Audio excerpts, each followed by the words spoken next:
You are listening to Unlocking Rust, a beginner's guide to safe and productive programming. Subscribe to keep up to date on our latest audiobooks. Unlocking Rust, a beginner's guide to safe and productive programming. 1. Introduction. Why Rust? In the vast and ever-evolving landscape of software development, programmers often face a fundamental dilemma. Do we prioritize raw speed and direct control over hardware, which might necessitate wrestling with complex, error-prone memory management? Or do we opt for languages that offer built-in safety nets and a more comfortable development experience, often at the cost of performance or flexibility? For decades, this has been a trade-off. Languages like C and C++ excel at performance, giving developers fine-grained control, indispensable for operating systems, game engines, and embedded devices. However, this power comes with a significant burden. Their manual memory management often leads to notorious bugs known as memory safety errors. Things like attempting to use memory that's already been freed or accessing data outside its allocated boundaries. These errors are notoriously difficult to track down, can lead to security vulnerabilities, and cause programs to crash unexpectedly. On the other end of the spectrum are languages like Python, JavaScript, or Java. They offer a much more forgiving environment, often managing memory automatically through a process called garbage collection. This frees developers from many low-level concerns, allowing them to build applications more quickly and with fewer memory-related bugs. But this convenience isn't free. Garbage collection can introduce unpredictable pauses in execution and often results in higher memory consumption, making these languages less suitable for performance-critical systems. Into this historical dilemma steps Rust. Imagine for a moment that you're building a state-of-the-art race car. You want blistering speed and absolute precision in handling. Traditionally, achieving this required sacrificing comfort and safety features. A powerful engine meant you might forgo airbags or stability control. Rust, however, challenges this notion. It aims to deliver the raw power and control of a race car, but with unparalleled safety features built directly into its design. It's like having a vehicle that can reach incredible speeds while simultaneously preventing you from ever crashing. What is Rust? At its core, Rust is a systems programming language. This means it's designed for tasks where performance, reliability, and efficient resource usage are paramount. Think of operating system components, web browser engines, or high-performance network services. Unlike many other modern languages, Rust achieves memory safety without needing a garbage collector. This is its key differentiator, allowing for consistently high performance without the unpredictable pauses that garbage collection can introduce. Rust achieves this magic through a set of unique design principles, primarily its innovative ownership system. This system, checked diligently by the Rust compiler before your code even runs, ensures that memory is used correctly and safely. It prevents common bugs like using memory after it has been deallocated, or accessing data concurrently in a way that could lead to inconsistent or corrupted results, problems known as data races. This compile time guarantee is often what veteran developers refer to when they talk about fearless concurrency in Rust. You can write multi-threaded code with confidence, knowing the compiler has your back. The rise of Rust. Rust originated as a personal project by Graydon Hoare at Mozilla Research, with its first stable release in 2015. Since then, it has rapidly gained traction and a passionate, growing community. Its focus on safety, performance, and developer experience has made it increasingly popular in industries where reliability is king. You might be surprised to learn how many prominent technology companies are now leveraging Rust for critical components of their infrastructure. Dropbox uses Rust for parts of its file synchronization engine. Cloudflare employs Rust for performance-critical network services and security tools. Microsoft is integrating Rust into Windows and other large-scale projects, seeking to reduce security vulnerabilities. Amazon Web Services, AWS, uses Rust for various infrastructure services, including parts of the serverless computing platform Lambda and the container runtime Firecracker. Discord adopted Rust for its audio processing and real-time communication services due to its performance and reliability. Even NPM, the package manager for JavaScript, has rewritten performance-critical parts of its system in Rust. These companies choose Rust because it offers a unique combination: the speed and low-level control typically associated with C or C++, but with the memory safety and concurrency guarantees that dramatically reduce bugs and bolster security. What to expect from this book? This book is your accessible guide to the world of Rust. We will start from the very beginning, assuming you have some prior programming experience in any language, but no prior knowledge of Rust itself. We'll demystify Rust's core concepts, like the aforementioned ownership and borrowing system, which might feel a little unusual at first, but will soon click into place as powerful allies in your coding journey. We'll guide you step by step through setting up your Rust development environment and writing your first program. Understanding core programming concepts like variables, data types, and control flow, and how Rust approaches them. Grasping Rust's unique memory safety features, ownership, borrowing, and lifetimes. Building custom data structures with structs and enums. Adding behavior to your types using methods and traits. Handling errors gracefully in the Rust way. Organizing your code efficiently with modules and crates. Exploring Rust's approach to concurrency, enabling you to write efficient, safe, multi-threaded applications. Utilizing Rust's excellent tooling for testing, formatting, and linting your code. Discovering various practical applications of Rust, from web services to command line tools. By the end of this book, you will not only write functional Rust programs, but also understand why Rust is designed the way it is and appreciate the robust guarantees it provides. You'll be equipped to leverage Rust's power to build reliable, high-performance software. Welcome to the journey of fearless programming. 2. Setting up your first Rust program. Before we dive deeper into the nitty-gritty of Rust's unique features, let's get you up and running. Think of this chapter as preparing your workshop. A skilled craftsperson needs the right tools, and in software development, that means setting up your development environment. Rust prides itself on having an excellent set of tools, and we're going to use the primary one right away: RustUp. Installing Rust with RustUp. RustUp is the official Rust toolchain installer and manager. It handles installing the Rust compiler, Rust, the standard library, documentation, and the most crucial tool you'll be using, Cargo. RustUp also allows you to easily switch between different Rust versions, which can be useful as you progress. But for now, we'll just install the latest stable version. The simplest way to install Rust on Linux or Mac OS is to open your terminal or command prompt and run the following command: curl proto equals https tlsv 1.2 ssf https sh.rustuprs sh. This command downloads a small script and runs it. It will prompt you for an installation type. For most users, choosing the default option, usually option 1, is sufficient. This will install Rust to its default location and add the necessary directories to your system's path environment variable. If you are on Windows, you can download RustUp in a .exe from the official Rust website, rust-lang.org. Once downloaded, run the executable, and it will guide you through the installation process. Again, choosing the default installation option is usually the best choice. After the installation completes, it's a good practice to restart your terminal or command prompt. This ensures that the changes to your path environment variable take effect. To verify that Rust is installed correctly, you can type Rust version. You should see output similar to Rust1, Roman 20x, some hash value date, where 1, Roman 20x is the version number. This confirms that the Rust compiler is available. Next, let's check if Cargo, Rust's build system and package manager, is also installed.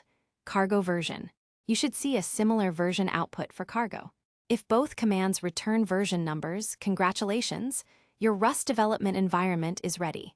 Meet Cargo, your project manager. Cargo is to Rust what a skilled project manager is to a construction crew.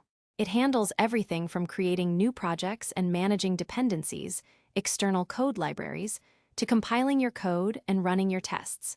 In fact, you'll find yourself interacting with Cargo far more often than directly with Rust, the Rust compiler. Let's use Cargo to create our very first Rust project. In your terminal or command prompt, navigate to a directory where you want to store your projects. Then, execute the following command: Cargo new hello Rust. This command instructs Cargo to create a new Rust project named HelloRust. If you list the contents of your directory, you'll find a new folder named HelloRust. Navigate into this new directory. cd HelloRust. If you peek inside the HelloRust folder, you'll notice two key things: a directory named src. This is where all your Rust source code files will live. A file named cargo.toml. This is Cargo's manifest file. It contains important metadata about your project, such as its name, version, authors, and, importantly, any external libraries, called crates in Rust your project depends on. Your first Rust program. Hello world. Now, let's look at the source code Cargo automatically generated for you. Open the file src/mainrs in your favorite text editor. You should see something like this. fn-main. println hello world. Let's break down this small but foundational program. fn-main. This defines a function named main. In Rust, the main function is special. It's the entry point of every executable Rust program. When you run your program, execution begins here. The fn keyword indicates that main is a function, and the parentheses signify that it takes no arguments. The curly braces define the body of the function. Println, a macro, not a function. Inside the main function, you see println, hello world. This line does what you'd expect. It prints the text hello world to your terminal. Notice the exclamation mark after println. This is an important detail in Rust. It signifies that println is a macro, not a regular function. Macros are powerful code-generating tools that expand into more code during compilation. We'll delve deeper into macros much later, but for now, just remember that the means call this macro. The text hello world, enclosed in double quotes, is a string literal, which is the message we want to display. Every statement in Rust, like this one, typically ends with a semicolon. This brief program, while simple, serves as an excellent starting point for understanding basic Rust syntax and the role of the main function. Compiling and running your program. With our workshop set up and our first piece of code written, or rather, generated by Cargo, it's time to see it in action. While still inside the HelloRust directory in your terminal, run the following command. Cargo run. When you execute Cargo run, Cargo does a few things. Compiles your code. It looks at your cargo.toml file, finds your source files, like src/mainrs, and invokes the Rust compiler, rustc, to turn your human-readable code into machine-executable code. This process creates an executable file in a target debug directory within your project folder. Runs the executable. After successful compilation, Cargo then executes the compiled program. You should see output similar to this. Finished dev unoptimized plus debug info. Targets in 0xx. Running target/debug/HelloRust. Hello world, the finished dev. Lines tell you that Cargo successfully compiled your project in debug mode. The running line shows that your program was executed, and finally, hello world, is the output from your program. If you only want to compile your code without running it, you can use Cargo build. This will only perform the compilation step. You can then run the executable directly by navigating to target debug and executing HelloRust or Hello Rust.exe on Windows. For creating a release-ready, optimized executable, you would use Cargo build release. This generates a more optimized version of your program in target release.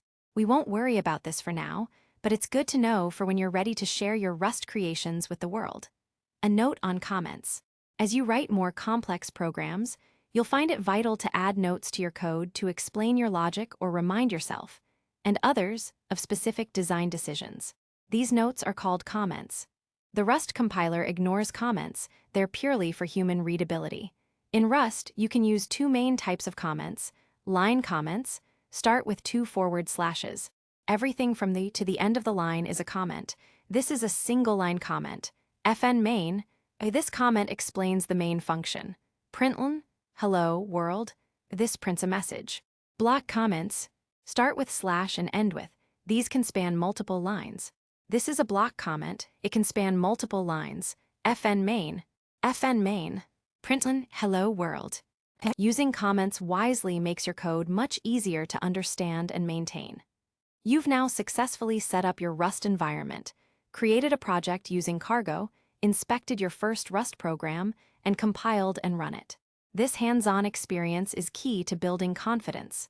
In the next chapter, we'll begin to explore the fundamental building blocks of any program: variables, data types, and functions. 3. The Rust core. Variables, data types, and functions. Now that your Rust workshop is set up and you've successfully run your first program, it's time to stock your toolbox with the fundamental building blocks of any software application. Variables, data types, and functions. These are the basic shapes, colors, and instructions you'll use to construct more complex programs. Variables, labeling your data. In programming, variables are like named containers for storing pieces of information. In Rust, you declare a variable using the let keyword. For example, to store someone's age, fn main. Let age equals 30. We've declared a variable named age and assigned it the value 30. We can then use this variable, println, my age is 8.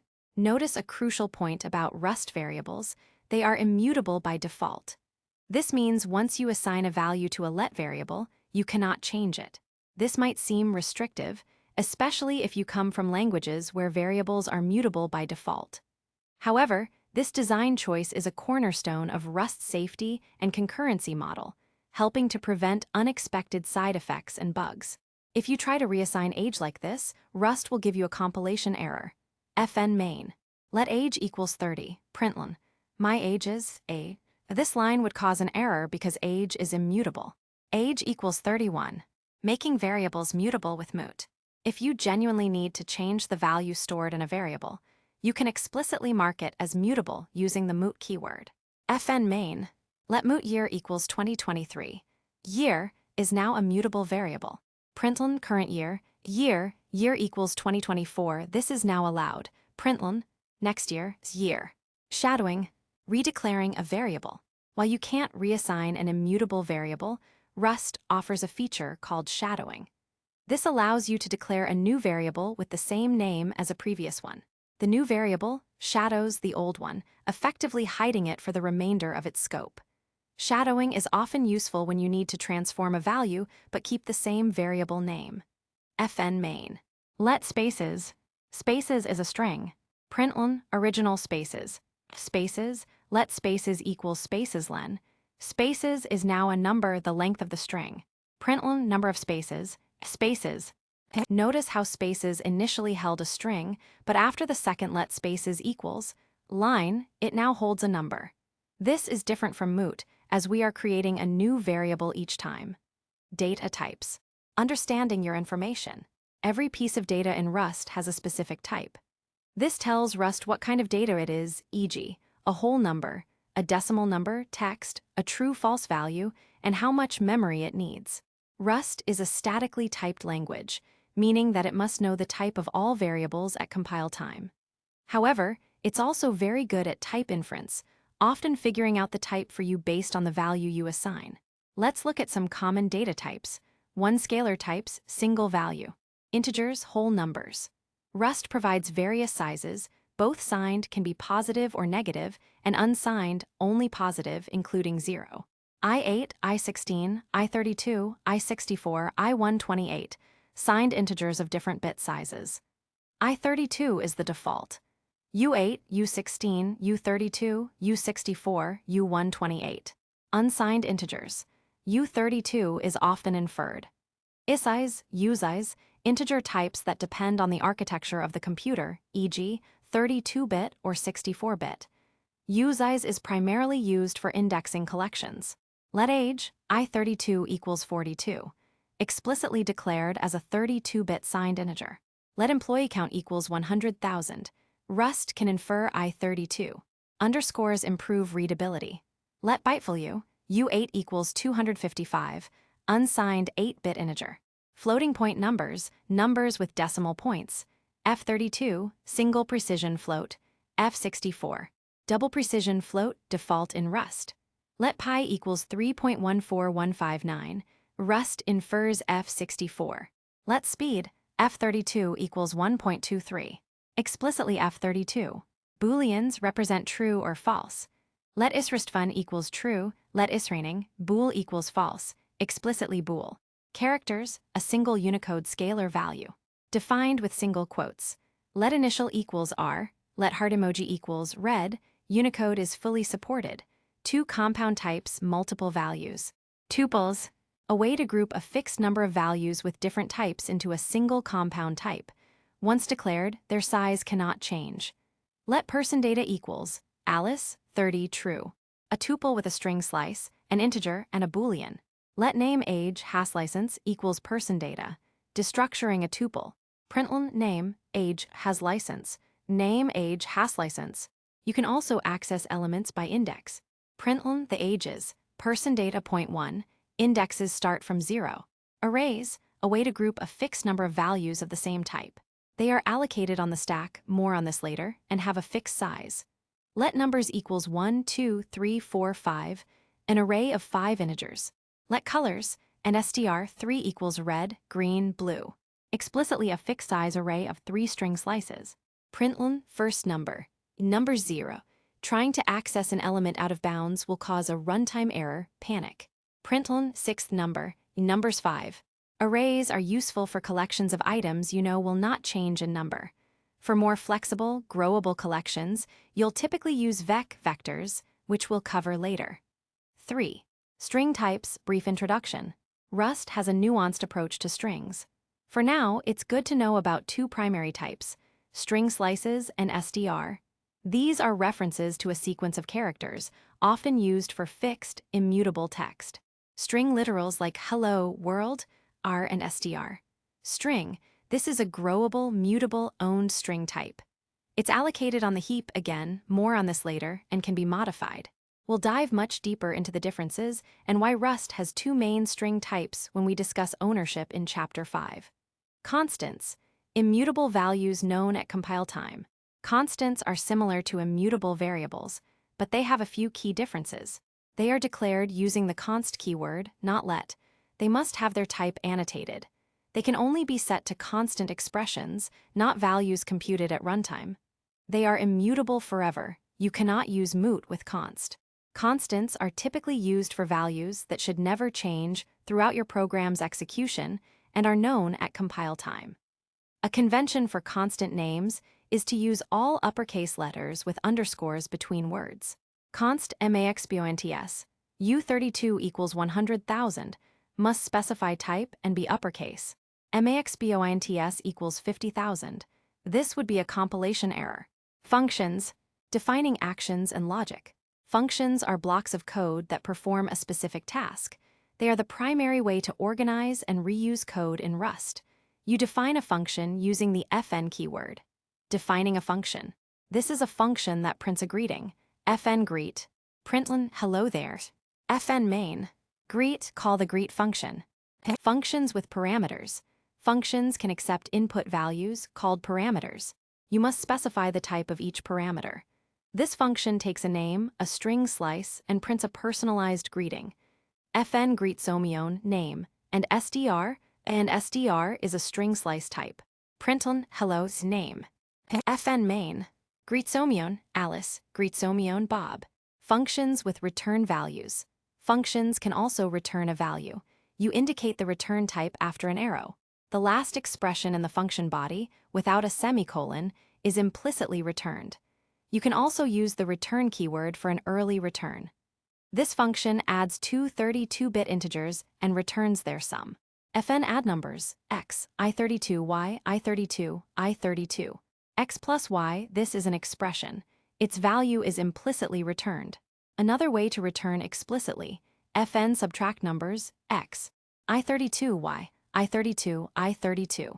Return x, y, using the return keyword.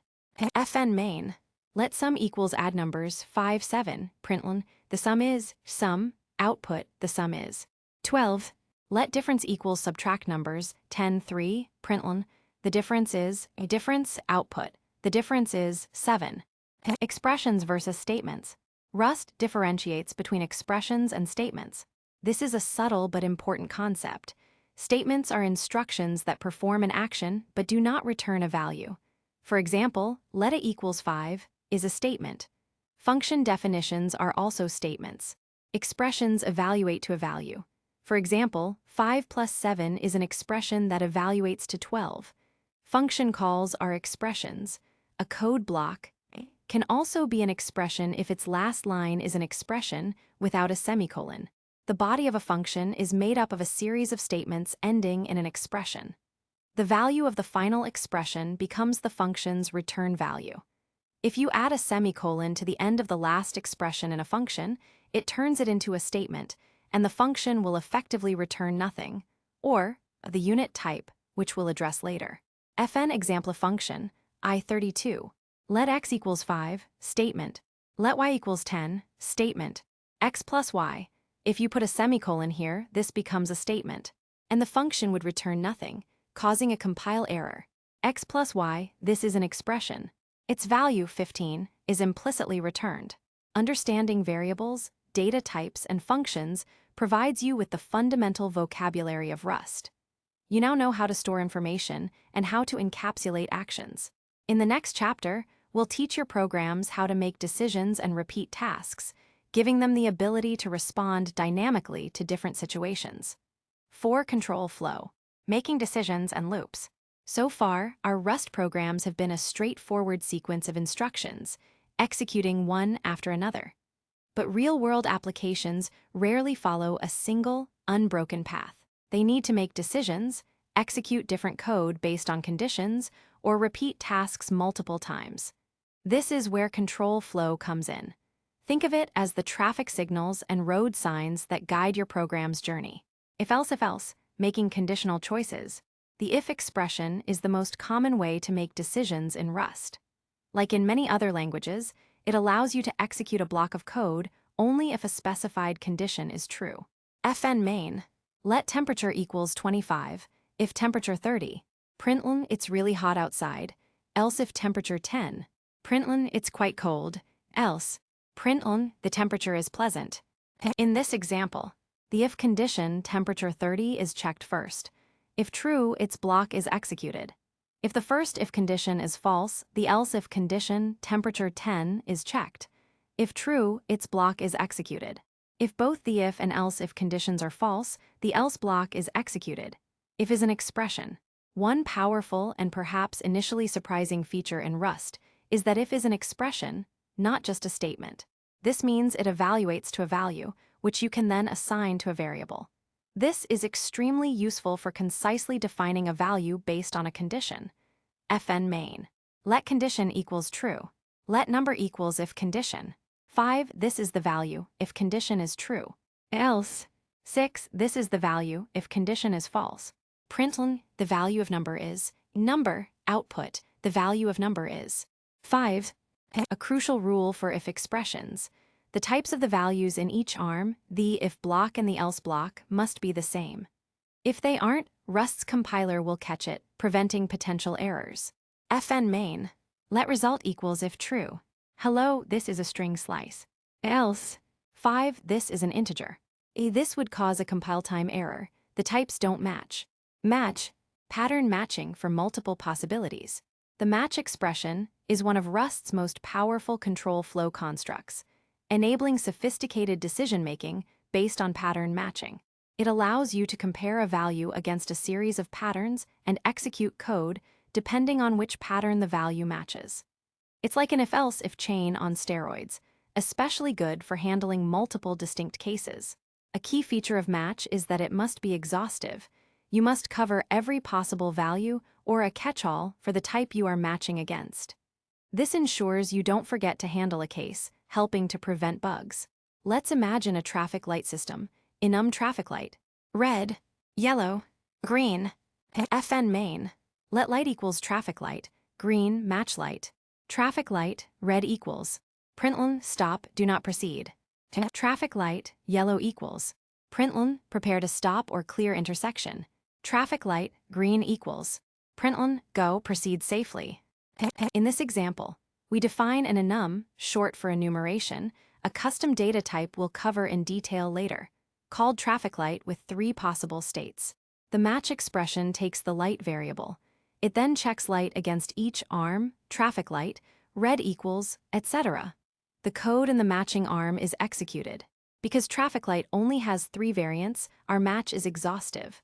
Match can also return a value just like if, coin, penny, nickel, dime, quarter, FN value instance coin U8, match coin, penny equals 1, coin nickel equals 5, coin dime equals 10, coin quarter equals 25. FN main, let coin value equals value instance coin, dime. Println a dime is worth cents, coin value output 10. This pattern of exhaustively checking all possibilities makes match incredibly safe and powerful, particularly when combined with Rust's robust type system. Looping constructs, repeating actions. Often you need to execute code repeatedly. Rust provides several looping constructs for this purpose. One loop, infinite loop. The loop keyword creates an infinite loop that continues executing its block of code indefinitely. You typically use break inside a loop to exit it or continue to skip to the next iteration. FN main. Let moot count equals 0, loop. Println loop iteration, count plus equals 1. Increment count, if count equals 3. Println breaking out of the loop, break, exit the loop when count reaches 3. Println loop finished. A loop can also return a value, similar to if or match. FN main. Let moot counter equals 0, let result equals loop. Counter plus equals 1, if counter equals 10. Break counter 2, break out and return the value, counter 2. Println the result of the loop is, a result, output, 20. 2. While conditional loop. The while loop continues executing its block of code, as long as a specified condition remains true. FN main. Let moot number equals 3, while number equals. Println number equals 1, decrement number. Println liftoff. This while loop will print numbers from 3 down to 1 and then liftoff when number becomes 0. 3 for iterating over collections. The for loop is Rust's most commonly used loop. It's used to iterate over a collection of items, executing a block of code once for each item. This is safer and more concise than while loops for iterating, as you don't have to manage an index or termination condition manually. You often use for loops with ranges or items in an array. FN main. Let equals 10, 20, 30, 40, 50 for element in a. Println the value is element, iterating through a range of numbers, from 1 up to, but not including 4. For number in 1. 0.4, 1, 2, 3. Println number from range, number, iterating a range downwards, inclusive. For number in 1 equals 4, rev, 4, 3, 2, 1. Println countdown, number. Println blast off. 1.4 creates a range that includes 1, 2, and 3, up to, but not including 4. 1 equals 4 creates an inclusive range, including 1, 2, 3, and 4. Rev is a method that reverses the order of iteration. Loop labels to disambiguate nested loops. When you have loops nested inside other loops, break or continue typically apply to the innermost loop. However, you can specify a loop label to designate which loop you mean. FN main. Let moot count equals 0. Outer loop, loop, assign a label outer loop. Println outer loop count. Let moot remaining equals 10, loop. Println inner loop remaining, if remaining equals 9. Break breaks the inner loop. If count equals 2, break outer loop, breaks the outer loop using its label. Remaining equals 1. Count plus equals 1. Println finished outside the outer loop. In this example, when remaining hits 9, the inner loop breaks. But when count hits 2, the break outer loop statement ensures the entire outer loop is exited immediately. You now have the tools to create dynamic programs that can respond to different inputs and automate repetitive tasks. From simple if statements to powerful match expressions and versatile loops, control flow is fundamental to building any non-trivial application. Next, we'll dive into Rust's most distinctive and often challenging concept: ownership, the system that guarantees memory safety without a garbage collector. 5. Understanding ownership, Rust's superpower. Welcome to the heart of Rust's unique design and its most significant departure from many other programming languages. The concept of ownership is fundamental to how Rust achieves memory safety guarantees without relying on a garbage collector or manual memory management, sometimes associated with C or C++. This chapter will likely be the most challenging, but also the most rewarding, as understanding ownership unlocks Rust's full potential. the problem Rust solves. Think back to C or C++, where you have to explicitly allocate and free memory. If you forget to free memory, you get a memory leak. If you free memory too early and then try to use it, you face a use after free error, which can lead to crashes or security vulnerabilities.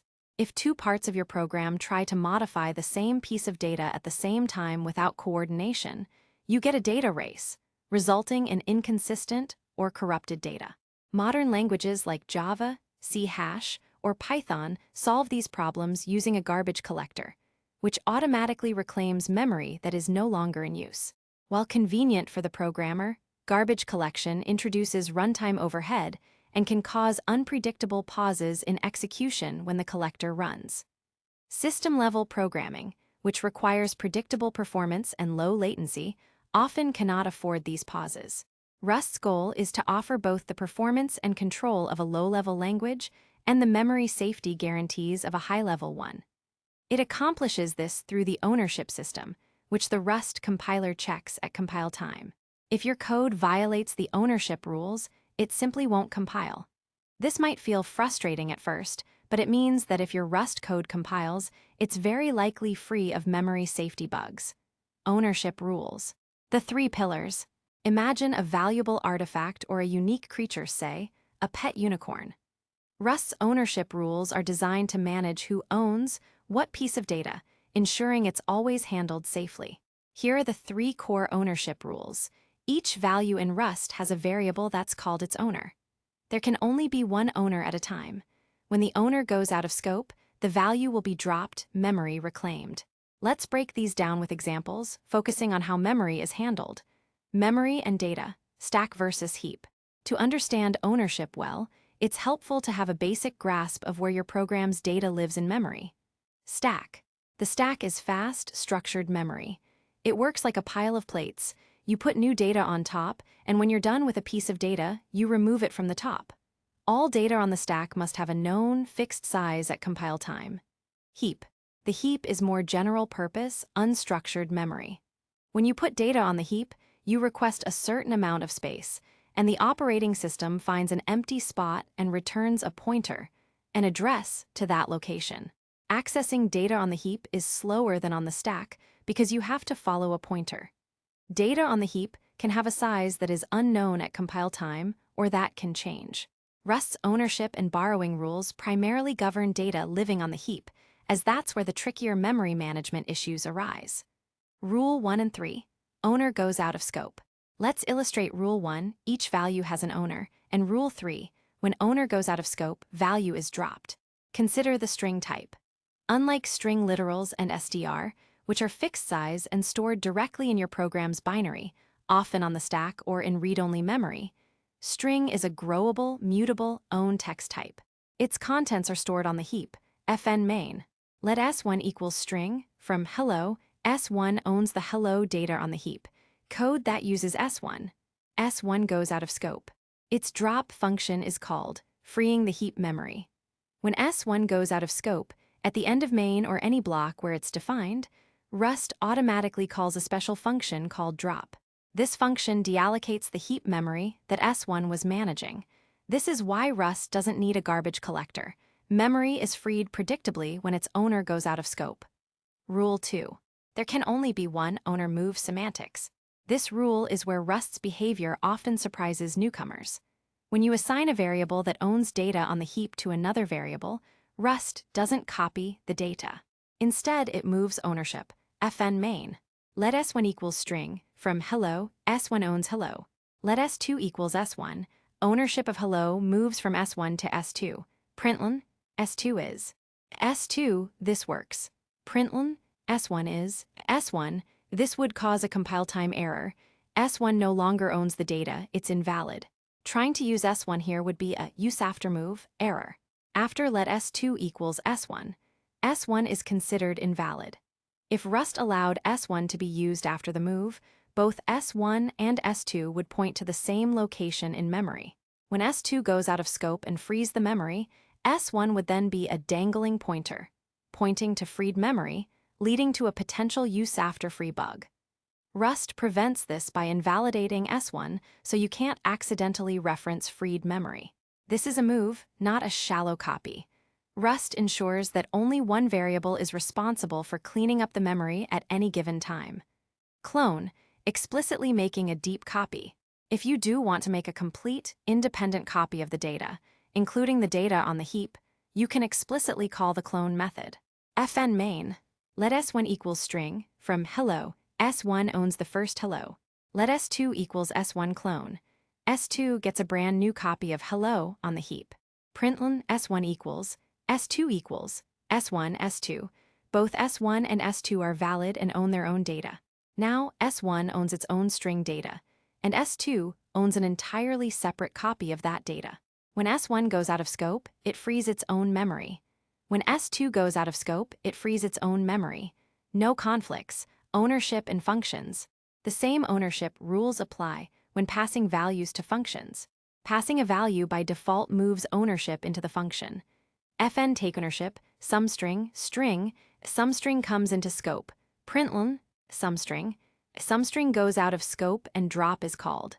Fn make skippy, suminteger, i32, suminteger comes into scope. Println, suminteger goes out of scope.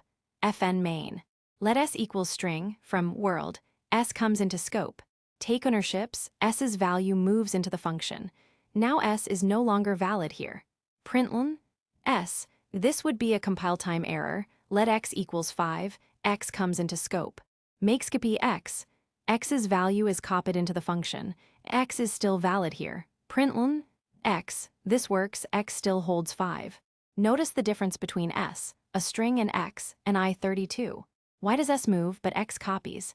Types that copy versus move. Rust has a special trait called copy. If a type implements the copy trait, then when a variable of that type is assigned to another variable or passed to a function, the value is simply copied, rather than moved. The original variable remains valid. Generally, types that are stored entirely on the stack and have a known, fixed size at compile time implement copy. These include all integer types, u32, i64, etc. Boolean type, bool. Floating point types, f64, f32. Character type, char. Tuples that only contain types that are themselves copy, e.g. i32 is copy, but i32 string is not. Arrays that only contain types that implement copy, e.g. i32, 5 is copy but string, 5 is not. If a type doesn't implement the copy trait, like string, which manages heap data, then a move occurs by default. This ensures that only one piece of code is responsible for cleaning up the associated heap memory.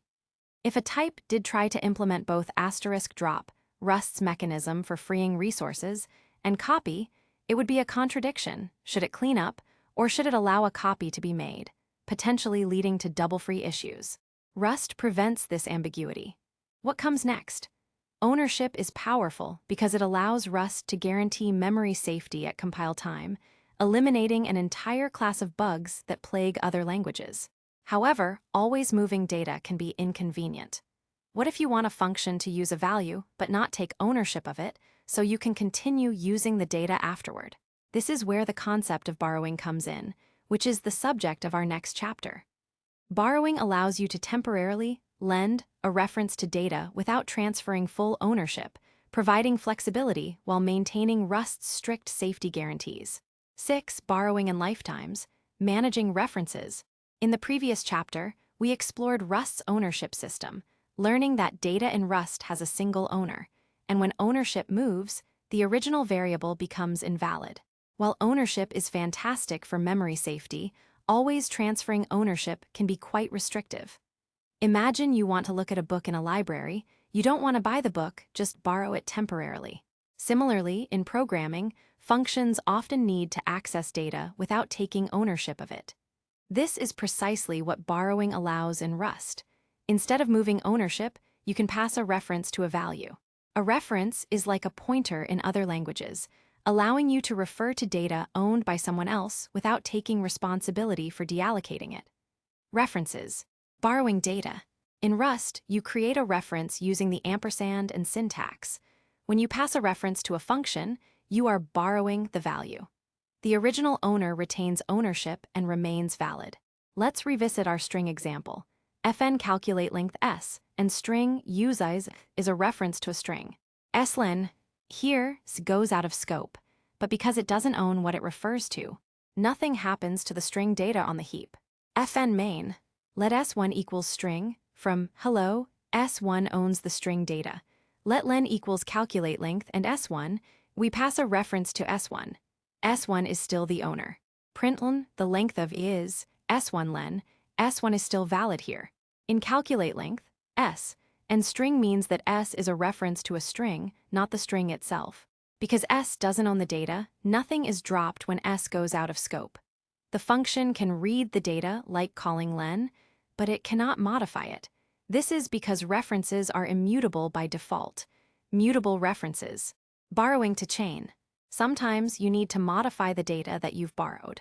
For this, you use mutable references denoted by and mut. fn change string, sumstring. And mut string, sumstring is now a mutable reference.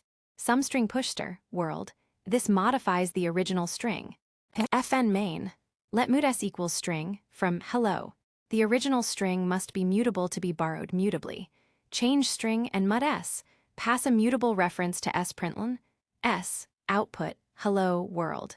Key points about mutable references. The original variable, s in main, must be declared as mut because you intend to change it. You pass a mutable reference using and mut s the function receives and mut string, allowing it to modify the data the reference points to. The one mutable reference XOR many immutable references rule. This is a critical rule enforced by the Rust compiler, and it's a primary reason Rust can guarantee data race freedom at compile time. At any given time, you can have either one mutable reference to a particular piece of data, any number of immutable references to that data. You cannot have both active at the same time. The reason for this rule is to prevent data races, which occur when two or more pointers access the same data at the same time. At least one of the pointers is writing to the data. There's no mechanism to synchronize access to the data. An attempt to violate this rule will result in a compile time error. fn main, let mut s equals string, from hello, let r1 equals an s, immutable reference 1, let r2 equals an s, immutable reference 2, println and r1 r2, this is fine, multiple readers are allowed. Let r3 equals and mut s. Error. Cannot borrow s as mutable because it's already borrowed as immutable. Println, r3, let r3 equals and mut s. This is fine after r1 and r2 are no longer used. The rule applies to active references within a scope. Println, r3. The scope of an immutable reference ends when it's last used. In the example above, r1 and r2 are considered used when println is called, after which their active scope ends, allowing and mut s to be created. This strict rule might seem restrictive, but it elegantly prevents common and notoriously hard-to-debug concurrency bugs, even in single-threaded code. Dangling references, how Rust prevents them. A dangling reference is a reference that points to memory that has already been deallocated or is no longer valid. This is a common source of bugs in languages like C, C++. Rust prevents dangling references through its ownership and borrowing rules. Consider this invalid C-like pseudocode. Pseudocode. Int dangle pointer. In x equals 5, x is on the stack. Return an x. Return a pointer to x, which is on the stack. X goes out of scope here, its memory is reclaimed. The returned pointer is now dangling. If we try to write similar code in Rust, the compiler stops us. This function attempts to return a reference to a string created inside the function. This will not compile. fn dangle and string dangle returns a reference to a string. Let s equals string, from hello. S is a new string. In s, we return a reference to s. S goes out of scope here, and its memory is dropped. The reference we returned would be pointing to invalid memory. fn main, let referencetonothing equals dangle. The Rust compiler would give an error like, borrowed value does not live long enough. This is Rust's way of telling you that the data, the string s, would be dropped at the end of the dangle function, making any reference to it invalid. Rust forces you to ensure that any data you reference remains valid for as long as its reference exists. Lifetimes, the compiler's superpower for references.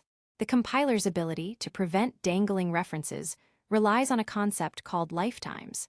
Every reference in Rust has a lifetime, which is the scope for which that reference is valid.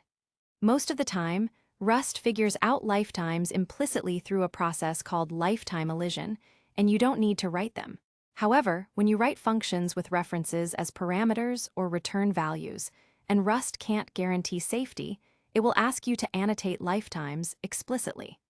Lifetime annotations don't change how long any value actually lives. They simply describe the relationships between the lifetimes of multiple references, helping the borrow checker analyze the code. They are a kind of generic parameter for lifetimes, always starting with an apostrophe. Let's look at a common scenario where lifetime annotation is required. Functions that take multiple references and return one of them. A is a lifetime parameter. This function takes two string slices that live for at least as long as a, and returns a string slice that also lives for at least as long as a fn longesta x, a str y, a str. If xlen, ylen, x, else, y, fn main. Let string 1 equals string, from long string is long, let result. Create an inner scope for string 2. Let string 2 string, from size. Result equals longest, string 1 aster, string 2 aster. As str, convert string 2 and str. String 2 goes out of scope here. Println, the longest string is a result. This would be a compile time error. Result's lifetime is tied to the shortest of string 1 and string 2. Since string 2 went out of scope, result is now invalid. In the longest function, we use a lifetime parameter, a pronounced tick high. The signature longesta x, a str y a str means the function longest takes two string slices, x and y, both of which have a lifetime of at least a. The function will return a string slice that also has a lifetime of at least a. This tells the borrow checker that the returned reference's lifetime is governed by the shortest of the two input references' lifetimes. In main, string 1 lives for the entire main function. String 2 lives only within the inner curly braces. When longest is called, the returned reference result gets the lifetime of string 2 because it's the shorter of the two. As soon as string 2 goes out of scope, result becomes invalid, and Rust prevents println from using it later. This might be tricky initially, but the beauty is that the compiler forces you to think about these potential issues up front, preventing subtle and hard-to-debug runtime problems. The borrow checker. The rules of ownership, borrowing, and lifetimes are enforced by a part of the Rust compiler known as the borrow checker. You'll encounter it quickly when you start writing code that shares data. While its error messages can be intimidating at first, they are incredibly precise. Think of the borrow checker as a strict but ultimately helpful guardian, making sure your program's memory management is pristine. It's your personal memory safety detective working for you at compile time, catching errors before they can ever become runtime bugs. Understanding ownership and borrowing means understanding how Rust achieves its core promise: memory safety without garbage collection. This is a fundamental concept, and mastering it will make you a proficient Rust programmer. In the next chapter, we'll move on to building more complex data arrangements with custom types using structs and enums. 7 structs and enums, custom data types. So far, we've worked with Rust's built-in data types like integers, floating point numbers, characters, booleans, and compound types like tuples and arrays. While these are essential, real-world problems often require more complex ways to organize related pieces of information. For instance, if you're building a game, you might need to represent a player, which has a name, health points, and a score. Or if you're modeling a bank, you might need to represent an account with an account number, balance, and account holder. Rust provides 2 powerful tools for creating your own custom data types: structs and enums. They allow you to logically group data and define a type that represents a particular concept in your program. Structs, grouping related data. A struct, short for structure, is a custom data type that lets you name and package together multiple related values into a meaningful group. Each value in a struct is called a field, and each field has a name and a type. Let's define a struct called user to represent a member of a website. Define the user struct. Struct user, active bool field, active type, boolean, username, string, field, username type, string. Email string field, email type, string. Signing count, U64 field, signing count type. Unsigned 64-bit integer. FN main. Create an instance, a specific copy of the user struct. Let user1 equals user. Active, true. Username. String from Alice123, remember string, from for string type. Email string from alice@example.com. Signing count, 1. Println, user, user1.username, println, email. User1 email. You can access fields using dot notation. User1 email equals string from newaliceemail@example.com. Error. User1 is immutable by default. To change a field, the entire struct instance must be mutable. Let mut user2 user. Active, true. Username string from Bob456. Email string from bob@example.com. Signing count 1. User2 email equals string from newbobmail@example.com. This is now allowed. Println user2 new email, user2 email. Key points about structs. Definition. You define a struct using the struct keyword, followed by its name, and then curly braces containing the field names and their types. Instantiation. To create an instance of a struct, you specify the struct's name and then curly braces with field name. Value pairs. The order of fields doesn't have to match the definition. Accessing fields. You access individual field values using dot notation, e.g., user1.username. Mutability. Like other variables, an entire struct instance is immutable by default. To change a value in a field, the entire instance must be declared as mut. You cannot mark individual fields as mutable. The mutability applies to the struct as a whole. The field init shorthand. If a function parameter has the same name as a struct field, you can use the field init shorthand syntax. FN builduser email, string username, string user. User, active, true. Username, same as username, username. Email, same as email, email. Signing count, 1. FN main. Let newser equals builduser string from charlie@example.com string from charliedev. Println new user created, newser.username. Creating instances from other instances with update syntax. You can create a new struct instance based on an existing one, carrying over some field values using the syntax FN main. Let user1 equals user. Active, true. Username string from Alice123. Email string from alice@example.com. Signing count 1. Let user3 equals user. Email string from another@example.com. Only this field is different. User1 copy the remaining fields from user1. Println user3 username, user3.username. Output Alice123. Println user3 email, user3 email, output another@example.com. Tuple structs. Rust also supports tuple structs, which are like tuples but have a name. They are useful when you want to give a tuple a meaningful name but don't need named fields. Struct color, I32, I32, I32. A color struct with 3 integer components, RGB. Struct point, I32, I32, I32. A point struct with 3 integer coordinates, X, Y, Z. FN main. Let black equals color, 0, 0, 0. Let origin equals point, 0, 0, 0. You access elements by index just like a regular tuple. Println, black's red value, black point 0, println, origin's X coordinate, origin point 0. These types are distinct, even if they hold the same underlying types. Black equals origin. This would be a type error. Unit-like structs. If you need a type that doesn't have any data but is still distinct from other types, you can use a unit-like struct. These are often used as marker types when traits, which we'll discuss next, are relevant, but no data needs to be stored. Struct always print. A struct with no fields. FN main. Let subject equals always print. Instantiating it. No fields to access or store. Enums, defining a set of choices. An enum, short for enumeration, is a custom data type that allows you to define a type by describing a set of possible values or variants.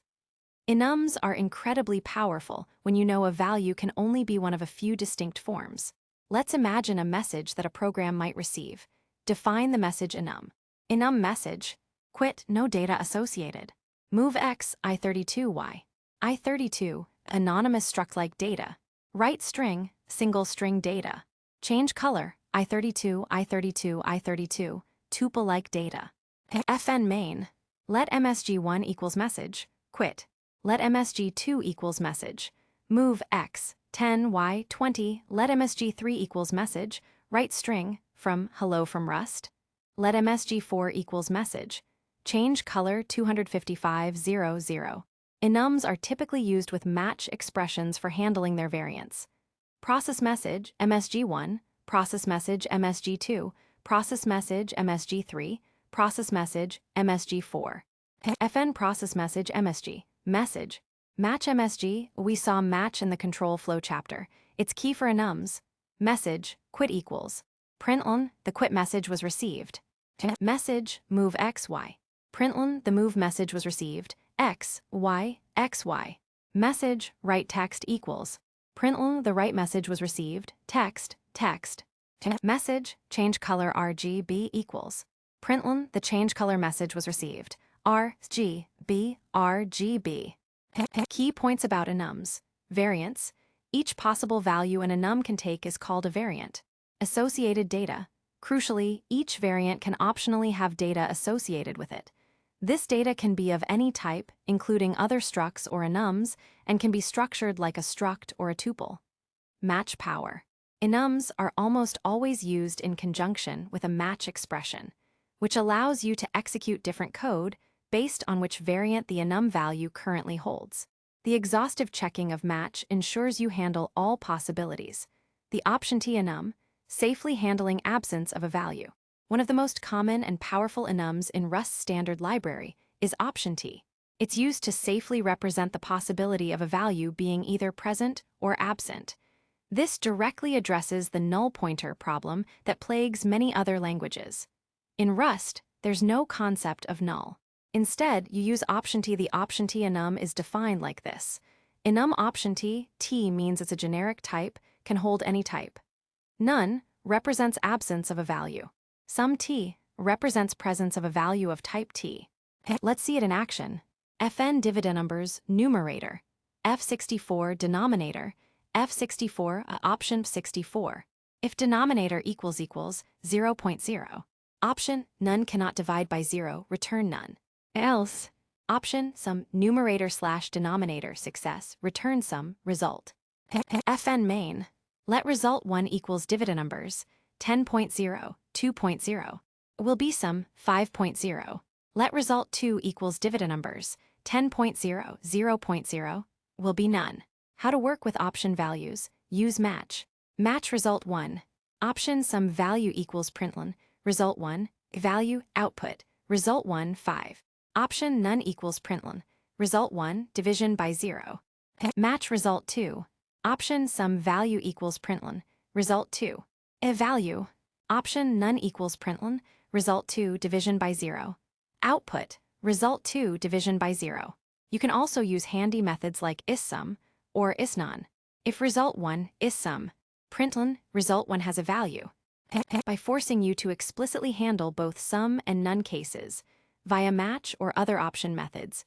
Rust ensures you never accidentally try to dereference a null value, preventing a whole class of runtime errors.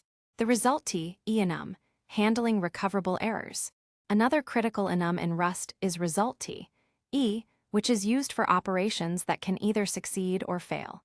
It allows you to represent an operation's outcome clearly, distinguishing between success, OK, and failure. Its definition is similar to option. Enum result T, T for success type, E for error type. OK T represents success, holding a value of type T. Error E represents failure, holding an error value of type E. We'll dedicate an entire chapter to error handling, but it's important to know that result is built on the same enum principle. Structs and enums are powerful tools for creating meaningful and safe custom data types. They allow you to model real-world entities and concepts accurately in your code. By combining them with the match expression, you gain precision and exhaustiveness that other languages often lack.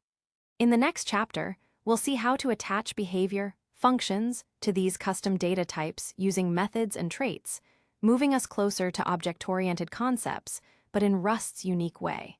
8. Methods and trait objects, behavior and polymorphism. In the previous chapter, you learned how to define your own custom data types using structs and enums. Now, let's explore how to give these types behaviors by associating functions with them. This is where Rust's approach to object-oriented programming concepts like methods, encapsulation, and polymorphism truly shines, using a system centered around impl blocks and traits. Methods, behavior for your structs and enums. A method is a function that is associated with a particular type, a struct or an enum. Unlike standalone functions, methods are called using the dot syntax on an instance of the type. They often take a special first parameter, self, which represents the instance on which the method is called. Methods are defined within an impl implementation block for a specific type. Let's define a rectangle struct and then add methods to calculate its area and check if it can hold another rectangle. Struct rectangle. Width, U32. Height, U32. All functions defined within this impl block are methods of the rectangle type. Impl rectangle. This is a method that takes an immutable reference to self and self. It calculates the area of the rectangle. Fn area and self, U32. Self width, self height. This method takes a mutable reference to self and mut self. It doubles the width of the rectangle. Fn double width and mut self. Self width equals 2. This method takes another rectangle by immutable reference. It checks if self can completely contain the other rectangle. Fn can hold and self other. And rectangle bool. Self width other width and in self height other height. This is an associated function, like a static method in other languages. It doesn't take self. It's called on the type itself, e.g. rectangle. Square, Fn square size, U32 rectangle. Rectangle. Width, size. Height, size. Fn main. Let mut rect1 equals rectangle, width, 30 height, 50. Println initial area, rect1 area, calling the area method. Rect1 double width, calling the mutable method. Println's new width, rect1 width, println, new area, rect1 area. Let rect2 equals rectangle, width, 10 height, 40, println. Can rect1 hold rect2? Rect1 dot can hold, and rect2, calling with a reference. Let asq equals rectangle, square, 25. Calling the associated function. Println square area, asq area. Self-variance, and self. This is the most common form. It means the method borrows the instance immutably. You can read its data but not change it. This allows multiple immutable borrows to coexist. And mut self. This means the method borrows the instance mutably. You can read and change its data. Only one mutable borrow can exist at a time. Self. This means the method takes ownership of the instance. The instance will be moved into the method and dropped when the method finishes. This is less common, but useful for consuming methods that transform the value into something else or complete its life cycle, e.g., a toString method that consumes a structured type and produces a string. Associated functions. Functions that don't take self as a parameter are called associated functions. They are still defined within an impl block, but are called on the type itself using the double colon. Syntax, e.g. rectangle, square, 25. They are often used as constructors that create new instances of the type. Traits, defining shared behavior. While methods allow you to add behavior to individual types, traits are how Rust achieves something similar to interfaces or abstract classes in other languages. A trait defines a set of methods that a type can implement. Any type that implements a trait guarantees it provides the defined behavior. This is Rust's primary mechanism for polymorphism, the ability for code to work with values of different types. Let's define a summary trait that requires any type implementing it to provide a summarize method. Define the trait. Trait summary, Fn summarize and self, string. All types implementing summary must provide this method. Traits can also have default implementations for methods. If a type doesn't provide its own summarize verbose, it uses this one. Fn summarize verbose and self, string. Format, read more. Now let's implement the summary trait for two different types, News article, a struct, and tweet, another struct. Struct news article. Headline, string. Location, string. Author, string. Content, string. Implement the summary trait for news article. Impulse summary for news article. FN summarize and self, string. Format, by, self-headline, self-author, self-location. Struct tweet. Username, string. Content, string. Reply, bool. Retweet, bool. Implement the summary trait for tweet. Impulse summary for tweet. FN summarize and self, string. Format, self.username, self.content. Override the default implementation for summarize verbose. FN summarize verbose and self, string. Format, tweet by @ reply, retweet. Self.username, self-reply, self-retweet, self.content. FN main. Let article equals news article. Headline string, from Penguins win Stanley Cup. Location string, from Pittsburgh, PA. Author, string, from Iceberg. Content string, from the Pittsburgh Penguins have won the Stanley Cup for the 6th time. Let tweet equals tweet. Username string, from Rustling. Content string, from Rust is awesome. Reply, false. Retweet, false. Println, article summary, article summarize. Println, tweet summary, tweet summarize. Println, article verbose summary, article summarize verbose. Println, tweet verbose summary, tweet summarize verbose. Key aspects of traits. Behavior definition. Traits define a contract. Any type implementing this trait must provide these methods. Implementation. You implement a trait for a specific type using impl trait name for type name. Default methods. Traits can provide default implementations for methods. Types implementing the trait can either use the default or provide their own. Trait bounds T. Trait. You can use traits with generics to specify that a function or struct can only work with types that implement a particular trait. This function can take any type T as long as T implements the summary trait. FN notify T, summary item, and T. Println breaking news, item summarize. FN main. Let tweet equals tweet slash notify and tweet. This works because tweet implements summary. Let article equals news article slash notify and article. This also works. This is Rust's compile time static polymorphism. The compiler knows exactly which summarize function to call at compile time, leading to 0 runtime overhead. Trait objects, dynamic polymorphism. Sometimes you need to work with different types that implement the same trait, but you don't know the exact type at compile time. This is where trait objects come in. A trait object, dyne trait, allows you to store values of different types that all implement the same trait, and then call methods on them. This results in dynamic dispatch, runtime polymorphism. A common use case is having a collection of items that all share a common behavior, but are different concrete types. Assume news article and tweet from above, implementing summary. FN main. Let article equals news article, slash. Let tweet equals tweet, slash. This vector can hold either a news article or a tweet, as long as they implement the summary trait. Boxed in summary means a box, heap allocated pointer to any type that implements summary. Let items summarize, vec box din summary equals vec. Box new article, box new tweet. For item in items summarize. Println item summarize. With boxed in summary, the size of the value in the vector is not known at compile time because it could be a news article or a tweet, which have different sizes. So when you put them into the vector, they're stored behind a pointer box, and Rust performs a runtime lookup to determine which specific summarize method to call. The derive attribute, automatic trait implementation. For common use cases, Rust provides the derive attribute, which can automatically implement certain traits for your structs and enums. This saves you from writing boilerplate code. Some commonly derived traits include debug, allows you to print struct / enum instances for debugging using, or format specifiers in println. Clone allows creating a deep copy of an instance. Copy allows variables of the type to be copied instead of moved on assignment or function calls only if all fields implement copy. Partial ek and ek for comparing instances for equality equals. Partial ord and ord for ordering instances equals. Example, derive debug partial ec clone copy, automatically implement these traits.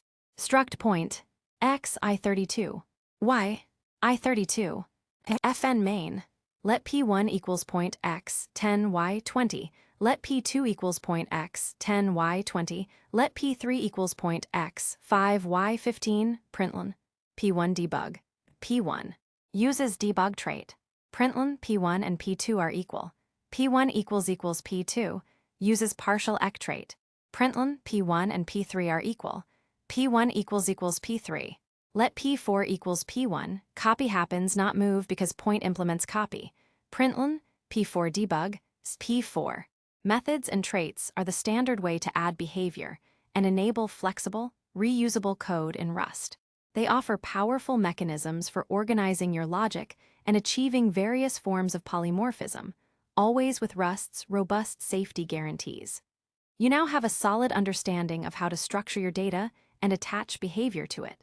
Next, we'll address one of the most practical aspects of any robust application, how Rust handles errors. 9. Error handling, the Rust way. In any robust application, things can and will go wrong. Files might not exist, network connections could drop, user input might be invalid, or your code could encounter an unexpected state.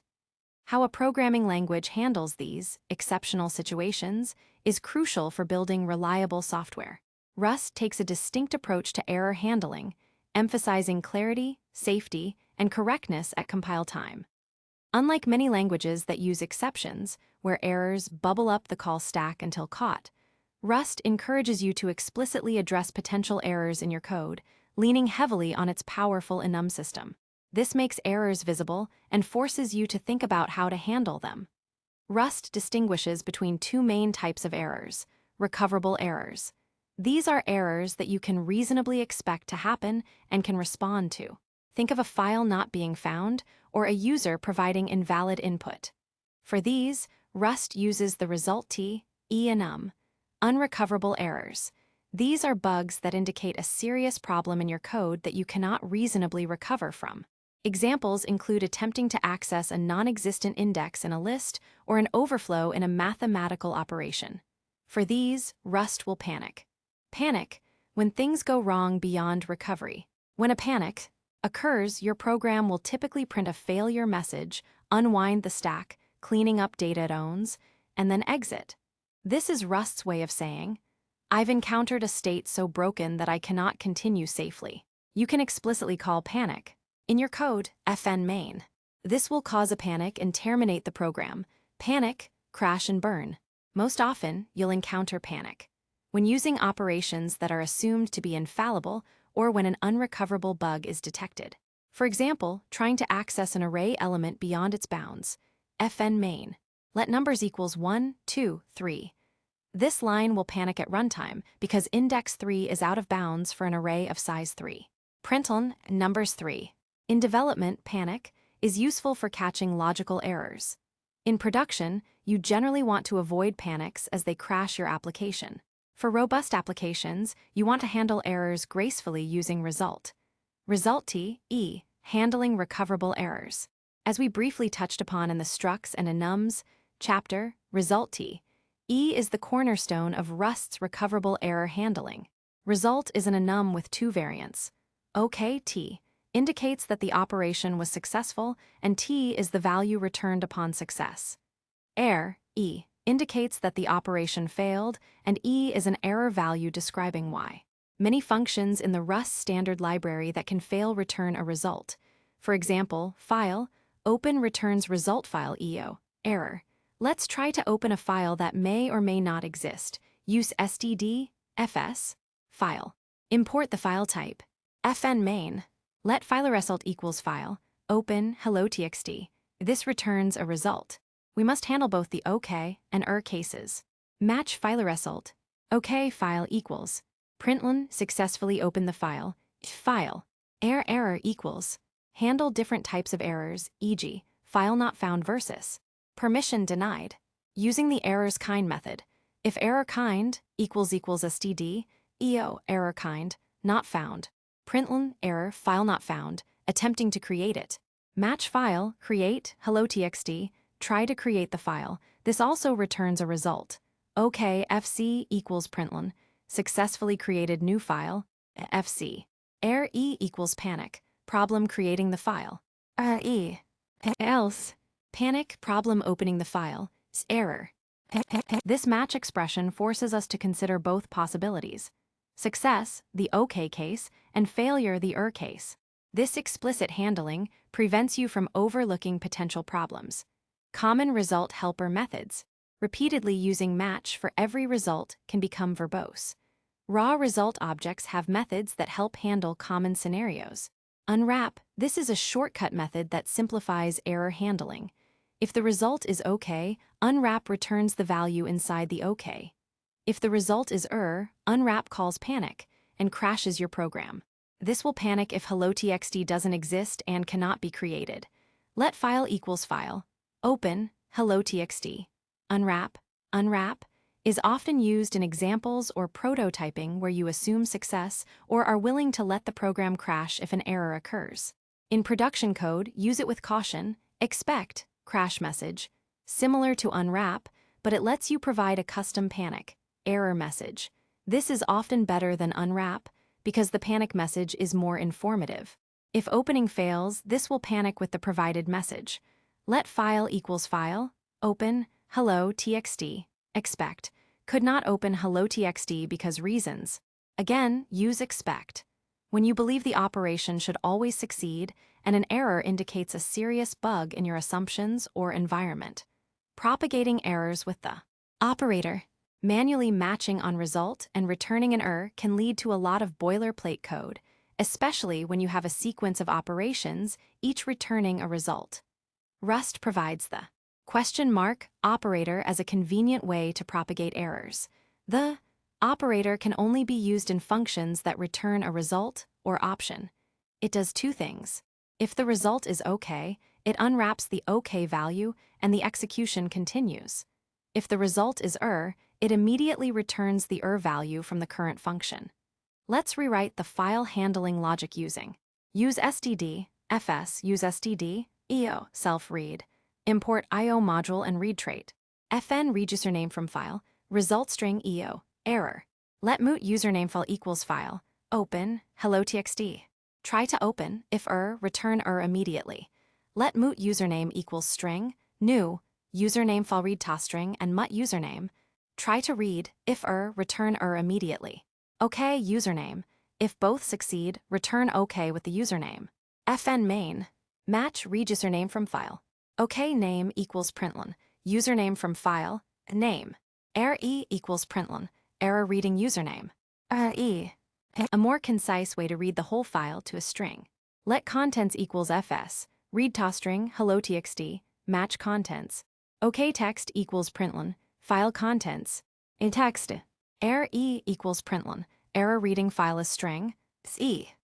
The operator makes error propagation much cleaner and more idiomatic. It's used so extensively that you'll rarely see deeply nested match statements for. Result in production Rust code. Custom error types. For your own library or application, combining different types of errors into a single custom enum is often useful. This allows you to differentiate between the various kinds of errors your functions might return. Use std, fmt, for formatting traits. Use std, io. Derive debug for easy printing of our custom error. Enum my error. File not found. Permission denied. Invalid input string. Other io. Error to wrap standard library io errors. Implement the display trait for my error so it can be printed nicely. Impl fmt. Display for my error. Fn fmt and self f. And moot fmt, formatter fmt, result. Match self. My error, file not found equals right. F, file was not found. My error, permission denied equals right. F, you don't have permission. My error, invalid input msg equals right. F, invalid input. Msg. My error, other error equals right. F, an unexpected IO error occurred. Source. Implement from for io. Error to allow, operator to convert io. Error to my error.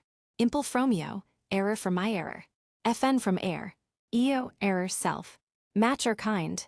Io, error kind, not found equals my error. file not found. EO error kind, permission denied equals my error, permission denied, equals my error, other error. Example function that might return our custom error. fn readconfig paths, and str, result string my error. Let moot file equals file, open path. This will now convert EO error to my error automatically. Further processing, let moot contents equals string, new, file read toString and mut contents. Validate content. If invalid, return my error, invalid input. If content size empty, return error my error, invalid input string from config file is empty. OK contents. fn main, match read config, non-existent file txt. OK config equals println, config, error e equals println, application error. E.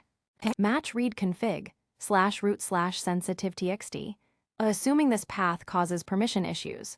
OK config equals println, config, error e equals println, application error. E.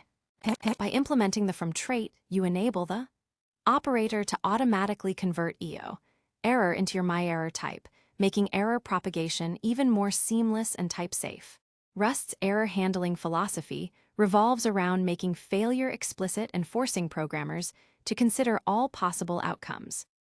This upfront effort leads to more robust, reliable, and maintainable software, eliminating entire classes of bugs that often plague applications written in languages with different error handling paradigms. With result and the operator, you have powerful tools to build highly resilient applications.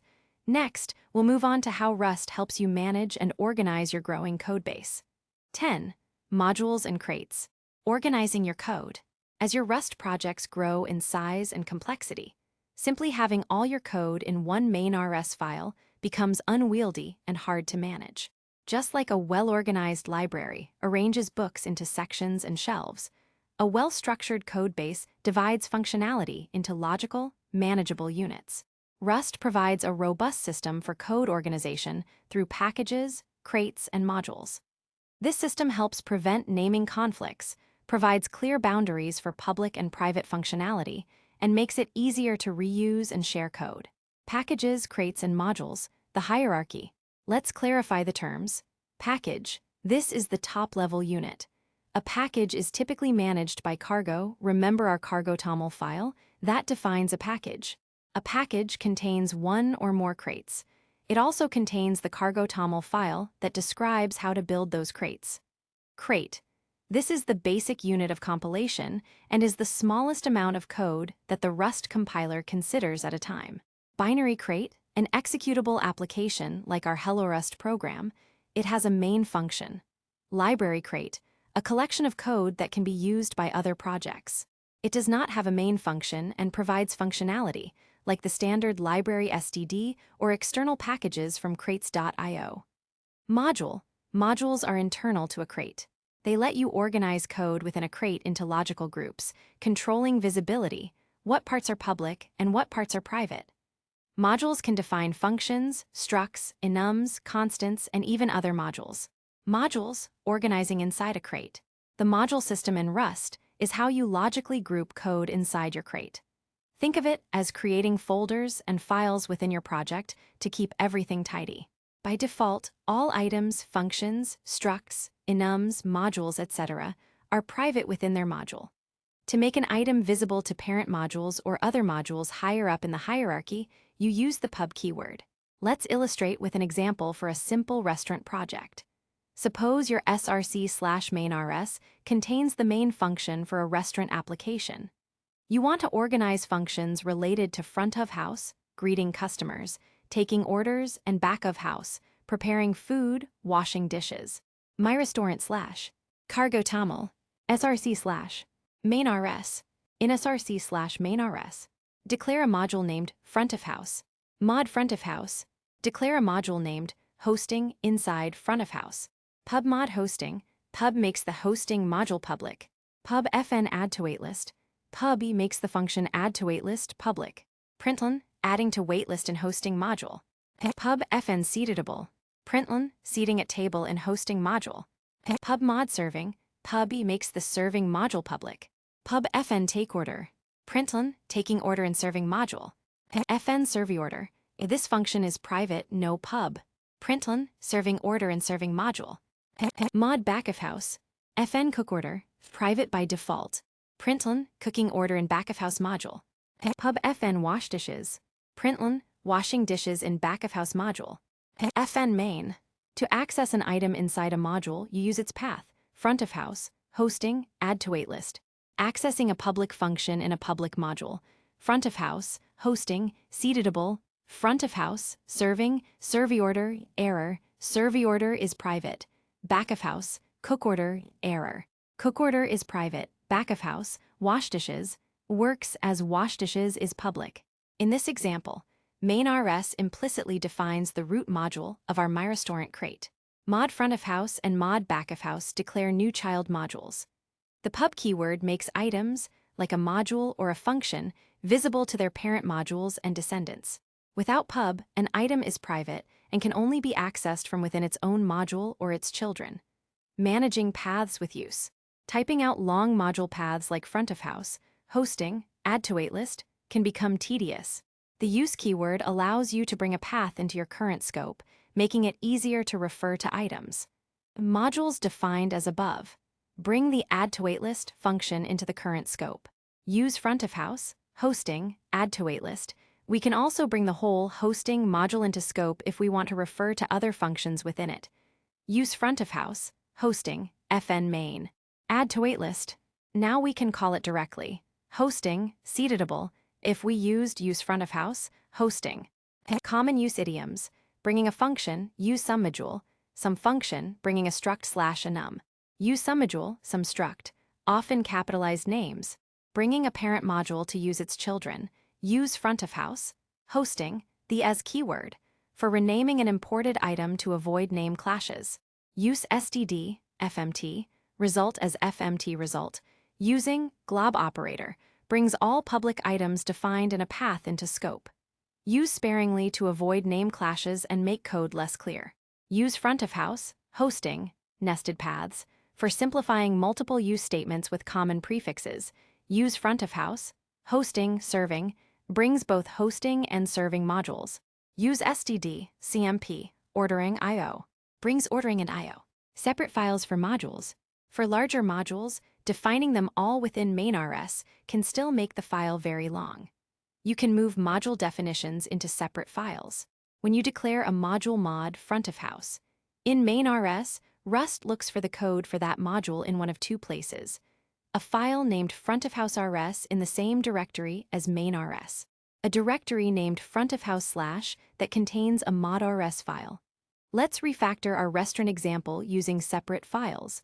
MyRestaurant / cargo tamil, src / main RS, front of house RS, contains the front of house module code. Back of house RS contains the back of house module code. src / main RS, mod front of house. Rust will look for src / front of house RS or src / front of house / mod RS. Mod back of house use front of house, hosting. Use the hosting module. fn main. Hosting, add to waitlist, back of house, wash dishes, src / front of house RS. This file is the front of house module, so no mod front of house. Here. Pub mod hosting. Pub fn add to waitlist. Println, adding to waitlist from front of house RS. Pub fn seedable.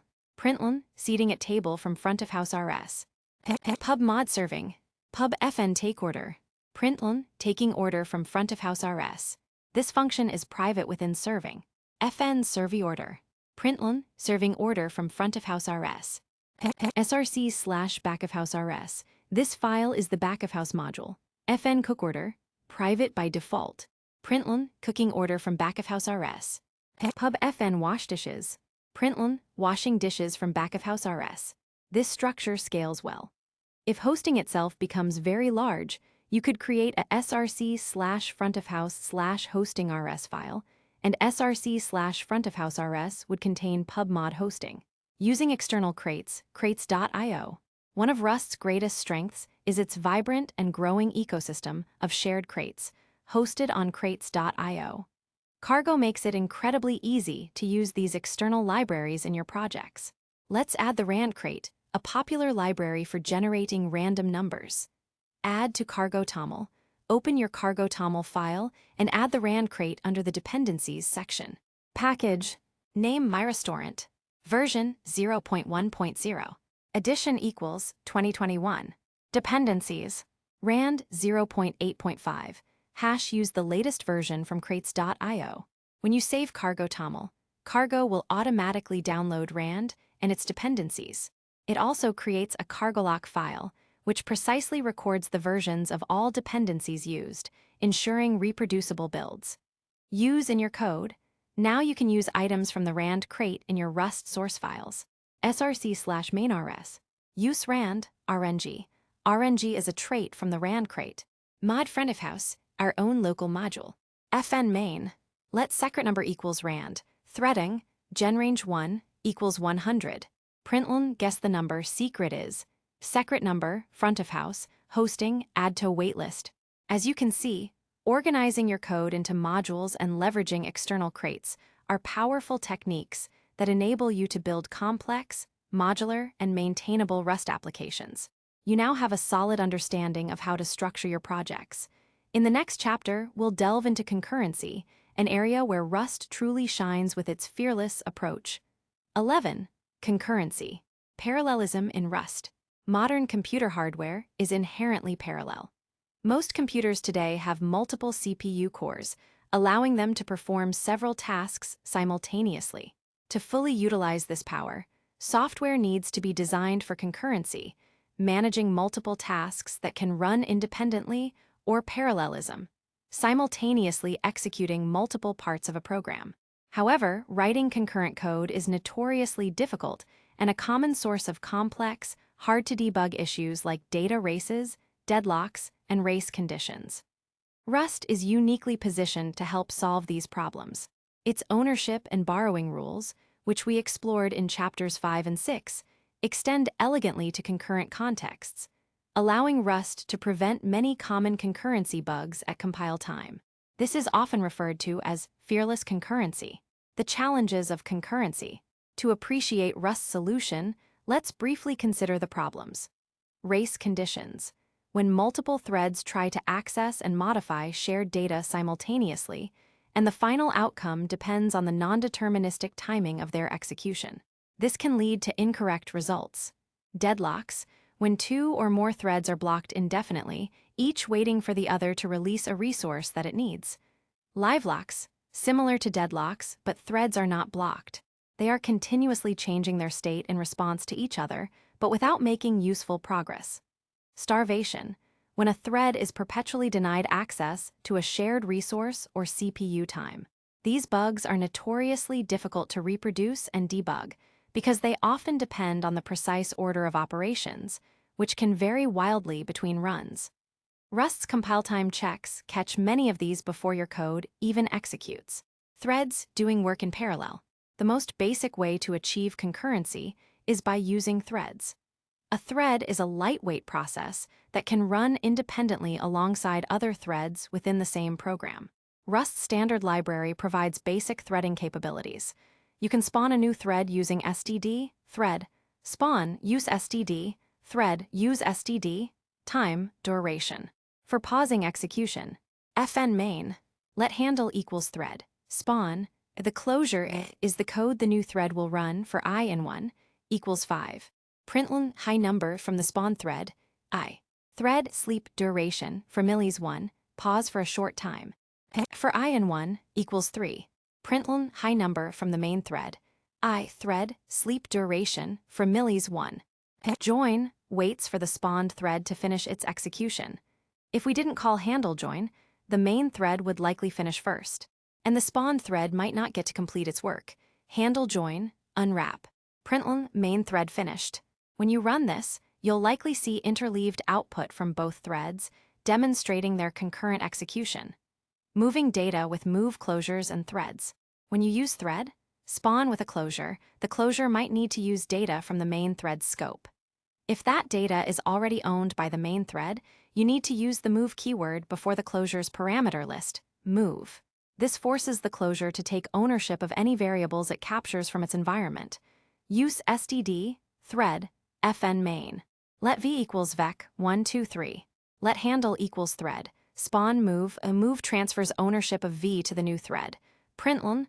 Here's a vector from the spawn thread. V. Println main thread. V error. V was moved to the spawn thread. Handle join unwrap. This move keyword is an explicit signal that enables Rust's ownership system to ensure data safety across threads. It prevents a scenario where the main thread could drop V while the spawned thread is still trying to use it. Message passing, communicating safely. One of the safest and most common patterns for concurrent programming is message passing. Instead of sharing data directly, threads communicate by sending messages to each other through channels.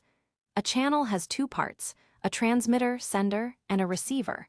Rust's standard library provides message passing functionality via STD, sync, MPSC, multiple producer, single consumer. Use STD, sync, MPSC. MPSC stands for multiple producer, single consumer. Use STD, thread, use STD, time, duration. fn main. Create a new channel. Let TX, RX, MPSC, channel, TX equals transmitter, RX equals receiver. Thread, spawn move TX into the spawn thread. Let messagetto send equals string, from, hi from spawn thread. Println spawn thread sending, messagetto send, TX send, messagetto send, unwrap, send the message. After sending, messagetto send is moved and cannot be used here anymore. Println attempt to use messagetto send after send. Messagetto send, error thread, sleep duration, from sex1, simulate some work. The main thread receiver waits for a message. Recv is blocking. Let received equals rxrecv. Unwrap, recv returns a result. Println main thread received, a received. This ensures ownership of the message data passes from the sender to the receiver, preventing data races as only one thread is considered the owner of the data at any given time. You can also have multiple producers, senders, for a single consumer receiver by cloning the transmitter. Use STD. Sync, MPSC, use STD, thread, use STD, time, duration. fn main. Let TX, RX, MPSC, channel, let TX1 equals TX clone the transmitter for the first spawn thread. Thread, spawn move. TX1 send string from thread 1, unwrap. Thread, sleep duration, for millis 500. Thread, spawn move, use the original TX for the second spawn thread. TX send string from thread 2, unwrap, thread, sleep duration, for millis 200. The receiver collects all messages. For received in RX, iterate over incoming messages. Println got a received. Shared state concurrency. Mutex and ARC. While message passing is often preferred, sometimes you genuinely need multiple threads to access and modify the same data. This is shared state concurrency. Rust provides a mutex, mutual exclusion, type to manage shared mutable state.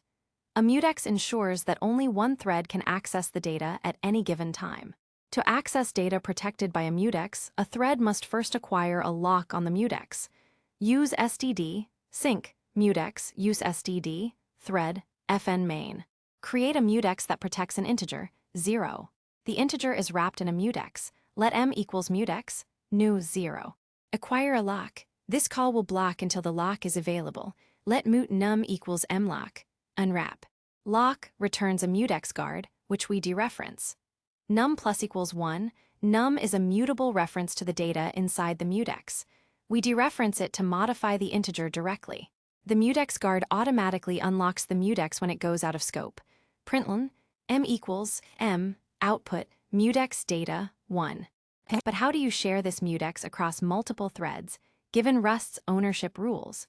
If you try to pass m, the mutex, directly to another thread, it would move ownership, and only that thread could use it. The solution is ARC. ARC, atomic reference counting. ARC, atomic reference counted, is a thread-safe version of RC, reference counted pointer, which we haven't covered yet. But RC is for single-threaded shared ownership. ARC lets you share ownership of data among multiple threads. It keeps track of how many references there are to a value ARC. Clone increases the count. When the last ARC pointer goes out of scope, the value is dropped. By combining ARC and mutex, you can safely share mutable data across threads. use std, sync, arc mutex, use std, thread, fn main. Create an arc-wrapped mutex protecting an integer. Arc allows multiple threads to own and share the mutex. Let counter equals arc, new mutex, new, let mut handles equals vec. Create 10 threads. For in 0.10, let counter equals arc, clone and counter. Clone the arc for each new thread. This increases the reference count. Let handle equals thread. Spawn, move the cloned arc into the new thread. Let mut num equals counter lock. Unwrap, acquire lock, num plus equals 1, increment the shared counter. Handles push handle. For handle in handles. Handle join, unwrap, wait for all threads to finish. Println result, counter lock, unwrap, final value should be 10.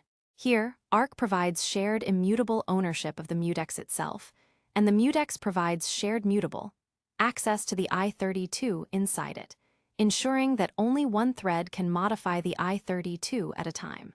This combination is a common pattern for shared state concurrency in Rust. Send and sync traits, implicit safety guarantees. Behind the scenes, Rust enforces concurrency safety using 2 marker traits, send and sync. Send. A type that implements send can be safely sent across thread boundaries. Most primitive types, string, vec, arc, and mutex are send. User-defined types whose components are all send are also send. Sync. A type that implements sync can be safely shared between threads, meaning references to it can cross thread boundaries. If and t, an immutable reference to t, is send, then t is sync. For example, mutex is not sync because an mutex t is not send, you can only get exclusive access, but arc mutex t is sync. These traits are automatically implemented for most types unless you specifically opt out, e.g., in unsafe code. The Rust compiler then uses these traits to ensure that you don't violate concurrency safety rules. For example, you can't send a raw RCT, non-atomic reference count, to another thread because RC is not send, sharing it would be dangerous since its reference count is not thread safe. Rust's strong type system and ownership rules enable you to write concurrent code with confidence. While it might require a different mental model, initially, the safety guarantees you get are incredibly valuable, preventing many of the frustrating and elusive bugs that plague concurrent applications written in other languages. Now that you've grasped how to manage data and unleash parallelism, let's explore how Rust ensures the quality of your code through comprehensive testing and robust tooling. 12. Testing and tooling. Ensuring quality. Writing robust software isn't just about implementing features. It's also about ensuring that those features work correctly, consistently, and without introducing new bugs. Quality assurance is paramount, and Rust provides a rich ecosystem of built-in testing capabilities and developer tools that make this process seamless and integrated into your workflow. Automated testing. Catching bugs early. Rust has first-class support for automated testing built directly into the language and cargo. There are 3 main types of tests: unit tests, integration tests, and documentation tests. All tests are run using the command cargo test, 1 unit tests. Unit tests are small, focused tests that examine individual, isolated units of code, typically functions or methods, to ensure they behave as expected. They are placed directly within the same file as the code they are testing, usually in a test submodule. Here's how to write a unit test: src/librs or src/mainrs, though tests are more common in libraries. pubfn add2 a, I32, I32, a plus 2, pubfn multiply, a, I32b, I32, I32, a b. The CFG test attribute tells Rust to compile this code only when running tests. CFG test. Mod tests. This is a nested module named tests. Use super brings all items from the parent module into scope, so we can directly refer to add2 and multiply. Use super. The test attribute marks a function as a test function. Test. fn test add2. Assertec add2 4. Checks if 2 plus 2 equals 4. Assertny. add2 5. Checks if 2 plus 2 does not equal 5. Test. fn test multiply. Assertec multiply 3 4 12. Assertec multiply -1 5 -5. Assertny multiply 0 10 1. You can also write tests that are expected to panic. Test: should panic expected equals division by 0? Check for a panic with specific message. Fn test divide by 0. This function would normally cause a panic, but our test expects it. If it doesn't panic, or panics with a different message, the test fails. Let x equals 1/0. This specific panic isn't easily testable with this attribute directly for integer division. Instead, use a function designed to panic. For example, panic division by 0. When you run cargo test, cargo will find and execute all functions marked with test. It outputs whether each test passed or failed. Assertion macros, assert, condition, panics if the condition is false. Assertec, left, right, panics if left is not equal to right, takes arguments gracefully for debugging. Assertny, left, right, panics if left is equal to right. 2 integration tests. Integration tests are entirely separate from your library's source code. They test how your library's public API, the functions and modules exposed with pub, interacts with itself and potentially with other external code. They verify that different parts of your code work together correctly as a whole. Integration tests are placed in a special directory adjacent to your src folder. Tests: miproject / cargo taml, src / librs, your library code. Tests: common rs, helper functions for tests. Mi-integration test rs, your actual integration test file. src / librs, example content.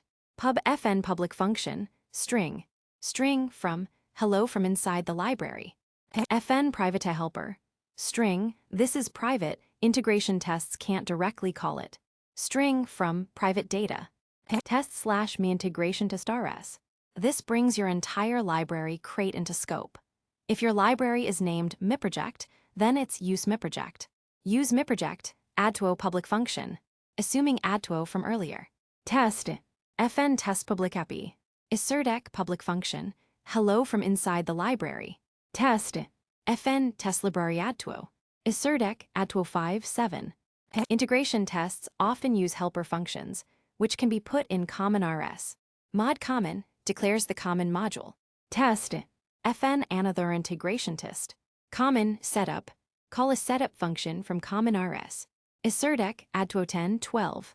Test / common rs, example content, pub fn setup. Some common setup code for tests, e.g., creating test files or databases. Println, setting up integration test environment. Other helper functions if needed. When you run cargo test, cargo discovers tests in the tests directory and runs them independently. 3. Documentation tests.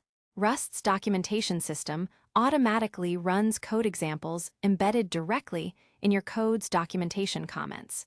This ensures that your examples are always accurate and remain runnable. This is an excellent feature that encourages good documentation practices and prevents outdated code examples. // adds 2 to the number given. Hash examples. Let arg equals 5. Let answer equals miproject. Add2o arg assertec. Answer 7. Pub fn add2o a I32. A +2. When cargo test runs, it finds this example code block, treats it as a mini test, compiles it, and runs it to ensure it passes. If it fails, your documentation is potentially misleading. Tooling, beyond testing. Beyond testing, Rust's ecosystem offers a suite of official and community-driven tools that enhance code quality, consistency, and developer productivity. 1. Rustfmt, code formatting. Maintaining a consistent code style across a project, especially in teams, can be challenging. Rustfmt is Rust's official code formatter. It automatically reformats your code to conform to the community standard style. To format your current project, Cargo FMT, you can integrate Rustfmt into your editor or run it as part of your continuous integration (CI) pipeline to ensure all code commits adhere to style guidelines. 2. Clippy, the linter. Clippy is a collection of lints, small static analyses, to catch common mistakes, enforce best practices, and suggest idiomatic Rust code. It's like a super-powered spell checker for your code. To run Clippy on your project, Cargo Clippy. Clippy often points out things that are technically correct, but could be written more clearly, efficiently, or idiomatically. For example, it might suggest using as empty, instead of len, == 0 for checking if a collection is empty. 3. Rustdoc, generating documentation. Rust has a powerful documentation generator, Rustdoc, which is integrated into Cargo. It turns your documentation comments, lines starting with and, into beautiful, searchable HTML documentation and runs those documentation tests. To generate documentation for your project, Cargo Doc. This command generates an HTML directory in Target Doc, which you can open in your web browser to view your project's documentation. 4. Integrated Development Environments, IDEs. Modern IDEs and text editors offer excellent Rust support, significantly boosting productivity. The most popular choice is Visual Studio Code with the Rust Analyzer extension. Rust Analyzer provides syntax highlighting, code completion autocomplete, go-to definition, type inference hints, integrated Clippy and Rust suggestions, refactoring tools, debug support. Using an IDE with Rust Analyzer is highly recommended for a smooth and efficient Rust development experience. By embracing Rust's built-in testing features and utilizing its robust tooling, you can significantly enhance the quality, maintainability, and reliability of your software.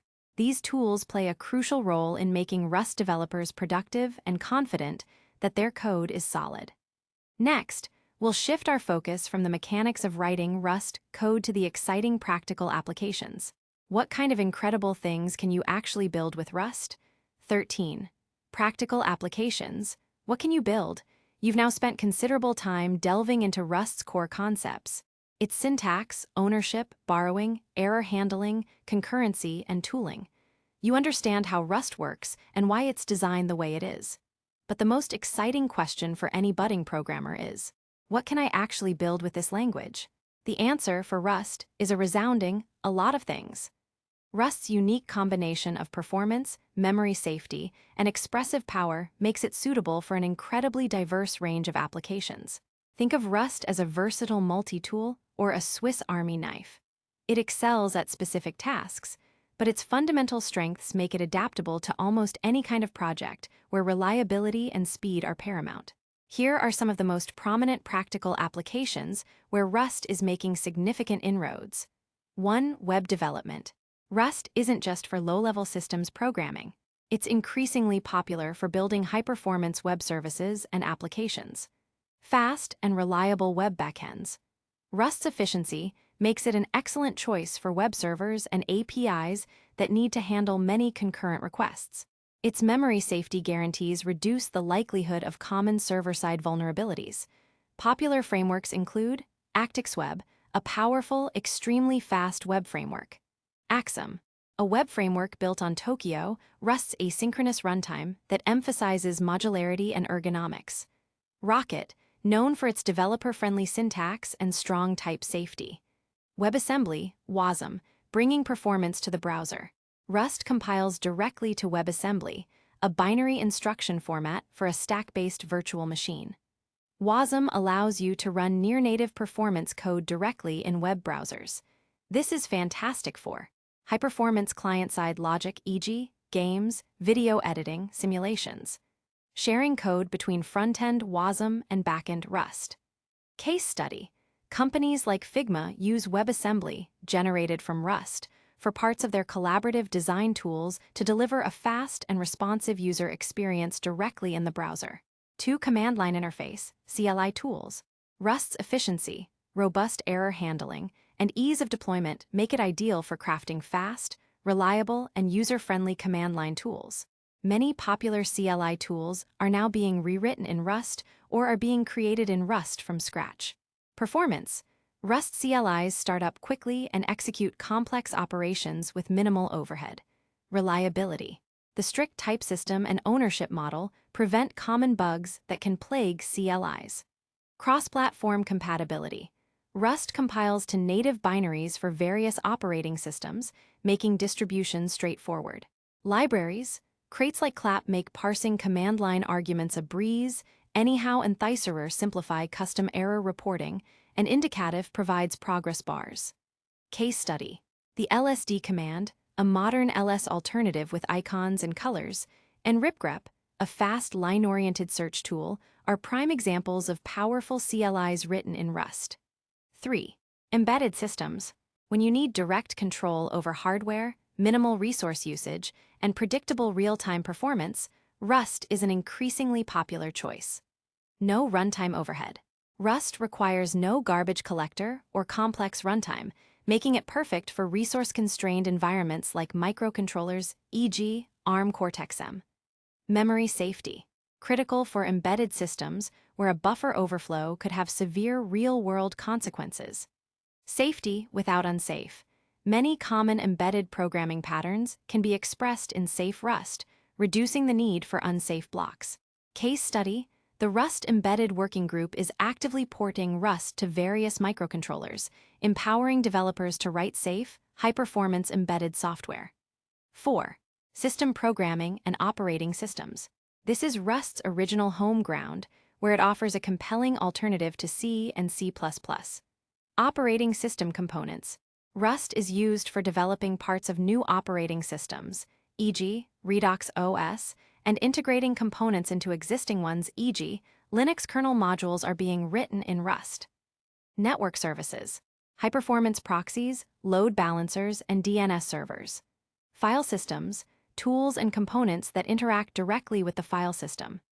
Case study: Cloudflare, for example, uses Rust extensively in its core infrastructure for services like DNS, HTTP proxies, and load balancing, leveraging Rust's performance and crash safety. 5. Game development. While traditionally dominated by C++, Rust is gaining traction in game development for its performance and memory safety without the pitfalls of manual memory management. Game engines. Projects like Bevy and Velorin are building entire game engines and games in Rust. Game tools, compilers, asset pipelines, and physics engines can benefit from Rust's speed and reliability. Case study: popular games engines like Unity and Unreal Engine now have some experimental Rust bindings or integrations, showing a growing interest in Rust for specific game components where performance and safety are critical. 6.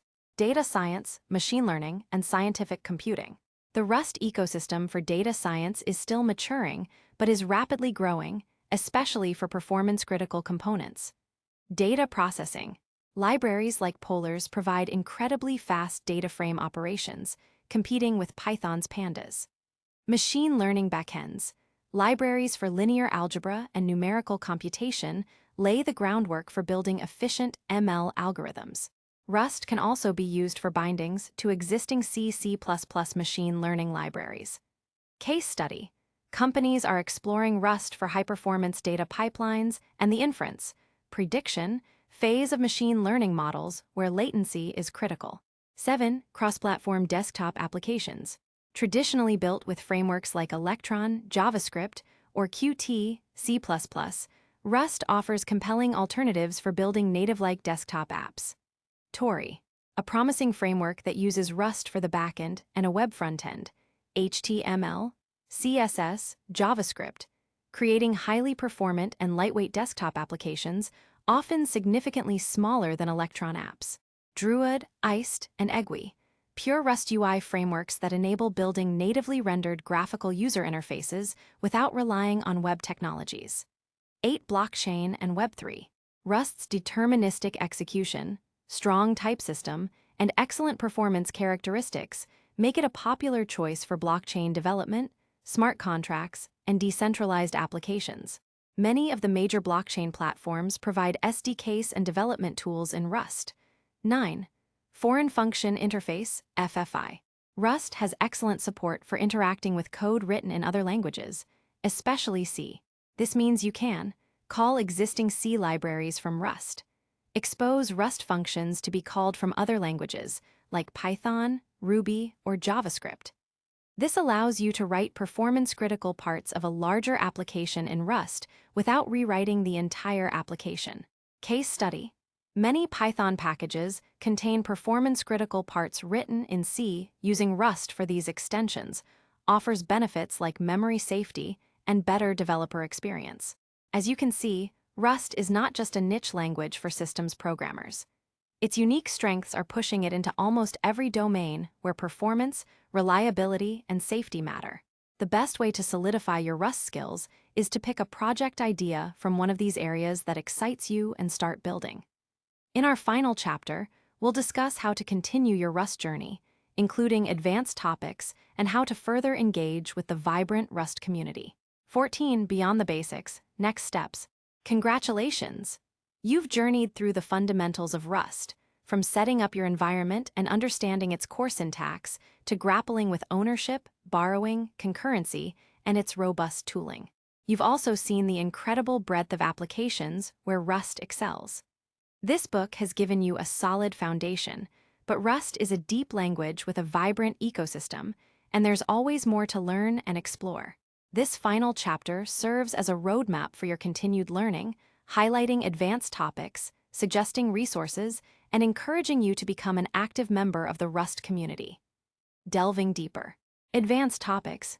As you become more comfortable with the basics, you'll naturally encounter more complex concepts and use cases.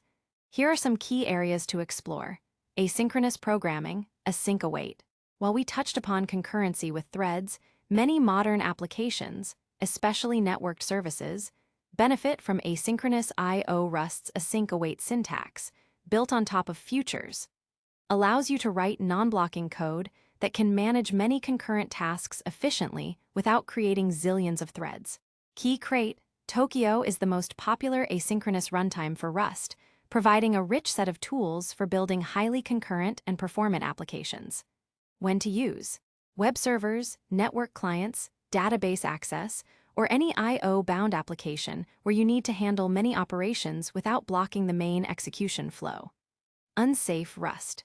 While Rust prides itself on memory safety, there are specific scenarios where you need to perform operations that the compiler cannot guarantee are safe. This is where unsafe Rust comes in. When to use. Typically for foreign function interface, FFI. Calling C code or exposing Rust to C, directly manipulating memory, e.g., in embedded contexts or highly optimized data structures, or implementing low-level performance-critical code where you have manual proofs of correctness. Important note, unsafe Rust doesn't turn off the borrow checker or other safety checks everywhere. It merely allows you to call specific unsafe functions or perform 5 operations that the compiler won't check for memory safety. The burden of correctness shifts to the programmer. Use it sparingly and with extreme caution. Advanced traits and generics. We covered basic traits and generics, but Rust's type system is incredibly powerful. Associated types. Allow a trait to define placeholder types that implementors define. Trait bounds on traits, specifying that a trait can only be implemented for types that also implement other traits. Higher rank trait bounds. For more complex lifetime scenarios. Specialization, experimental, allows overlapping trait implementations where a general implementation can be specialized for specific types. Macros. Rust has 2 powerful macro systems. Declarative macros, macro rules. These are like pattern-matching text substitution and allow you to implement simple domain-specific languages or reduce boilerplate. Procedural macros. More powerful and complex, they operate on Rust's abstract syntax tree, AST. They come in 3 forms: function like macros, my macro; derive macros, derive my macro, for automatically implementing traits; attribute macros, my attribute for adding custom attributes to items. When to use. When you need metaprogramming, code that writes code, often for advanced library design. Smart pointers and more complex data structures. We discussed string and vec, but Rust's standard library offers other smart pointers that manage memory differently. Boxd, for heap allocation.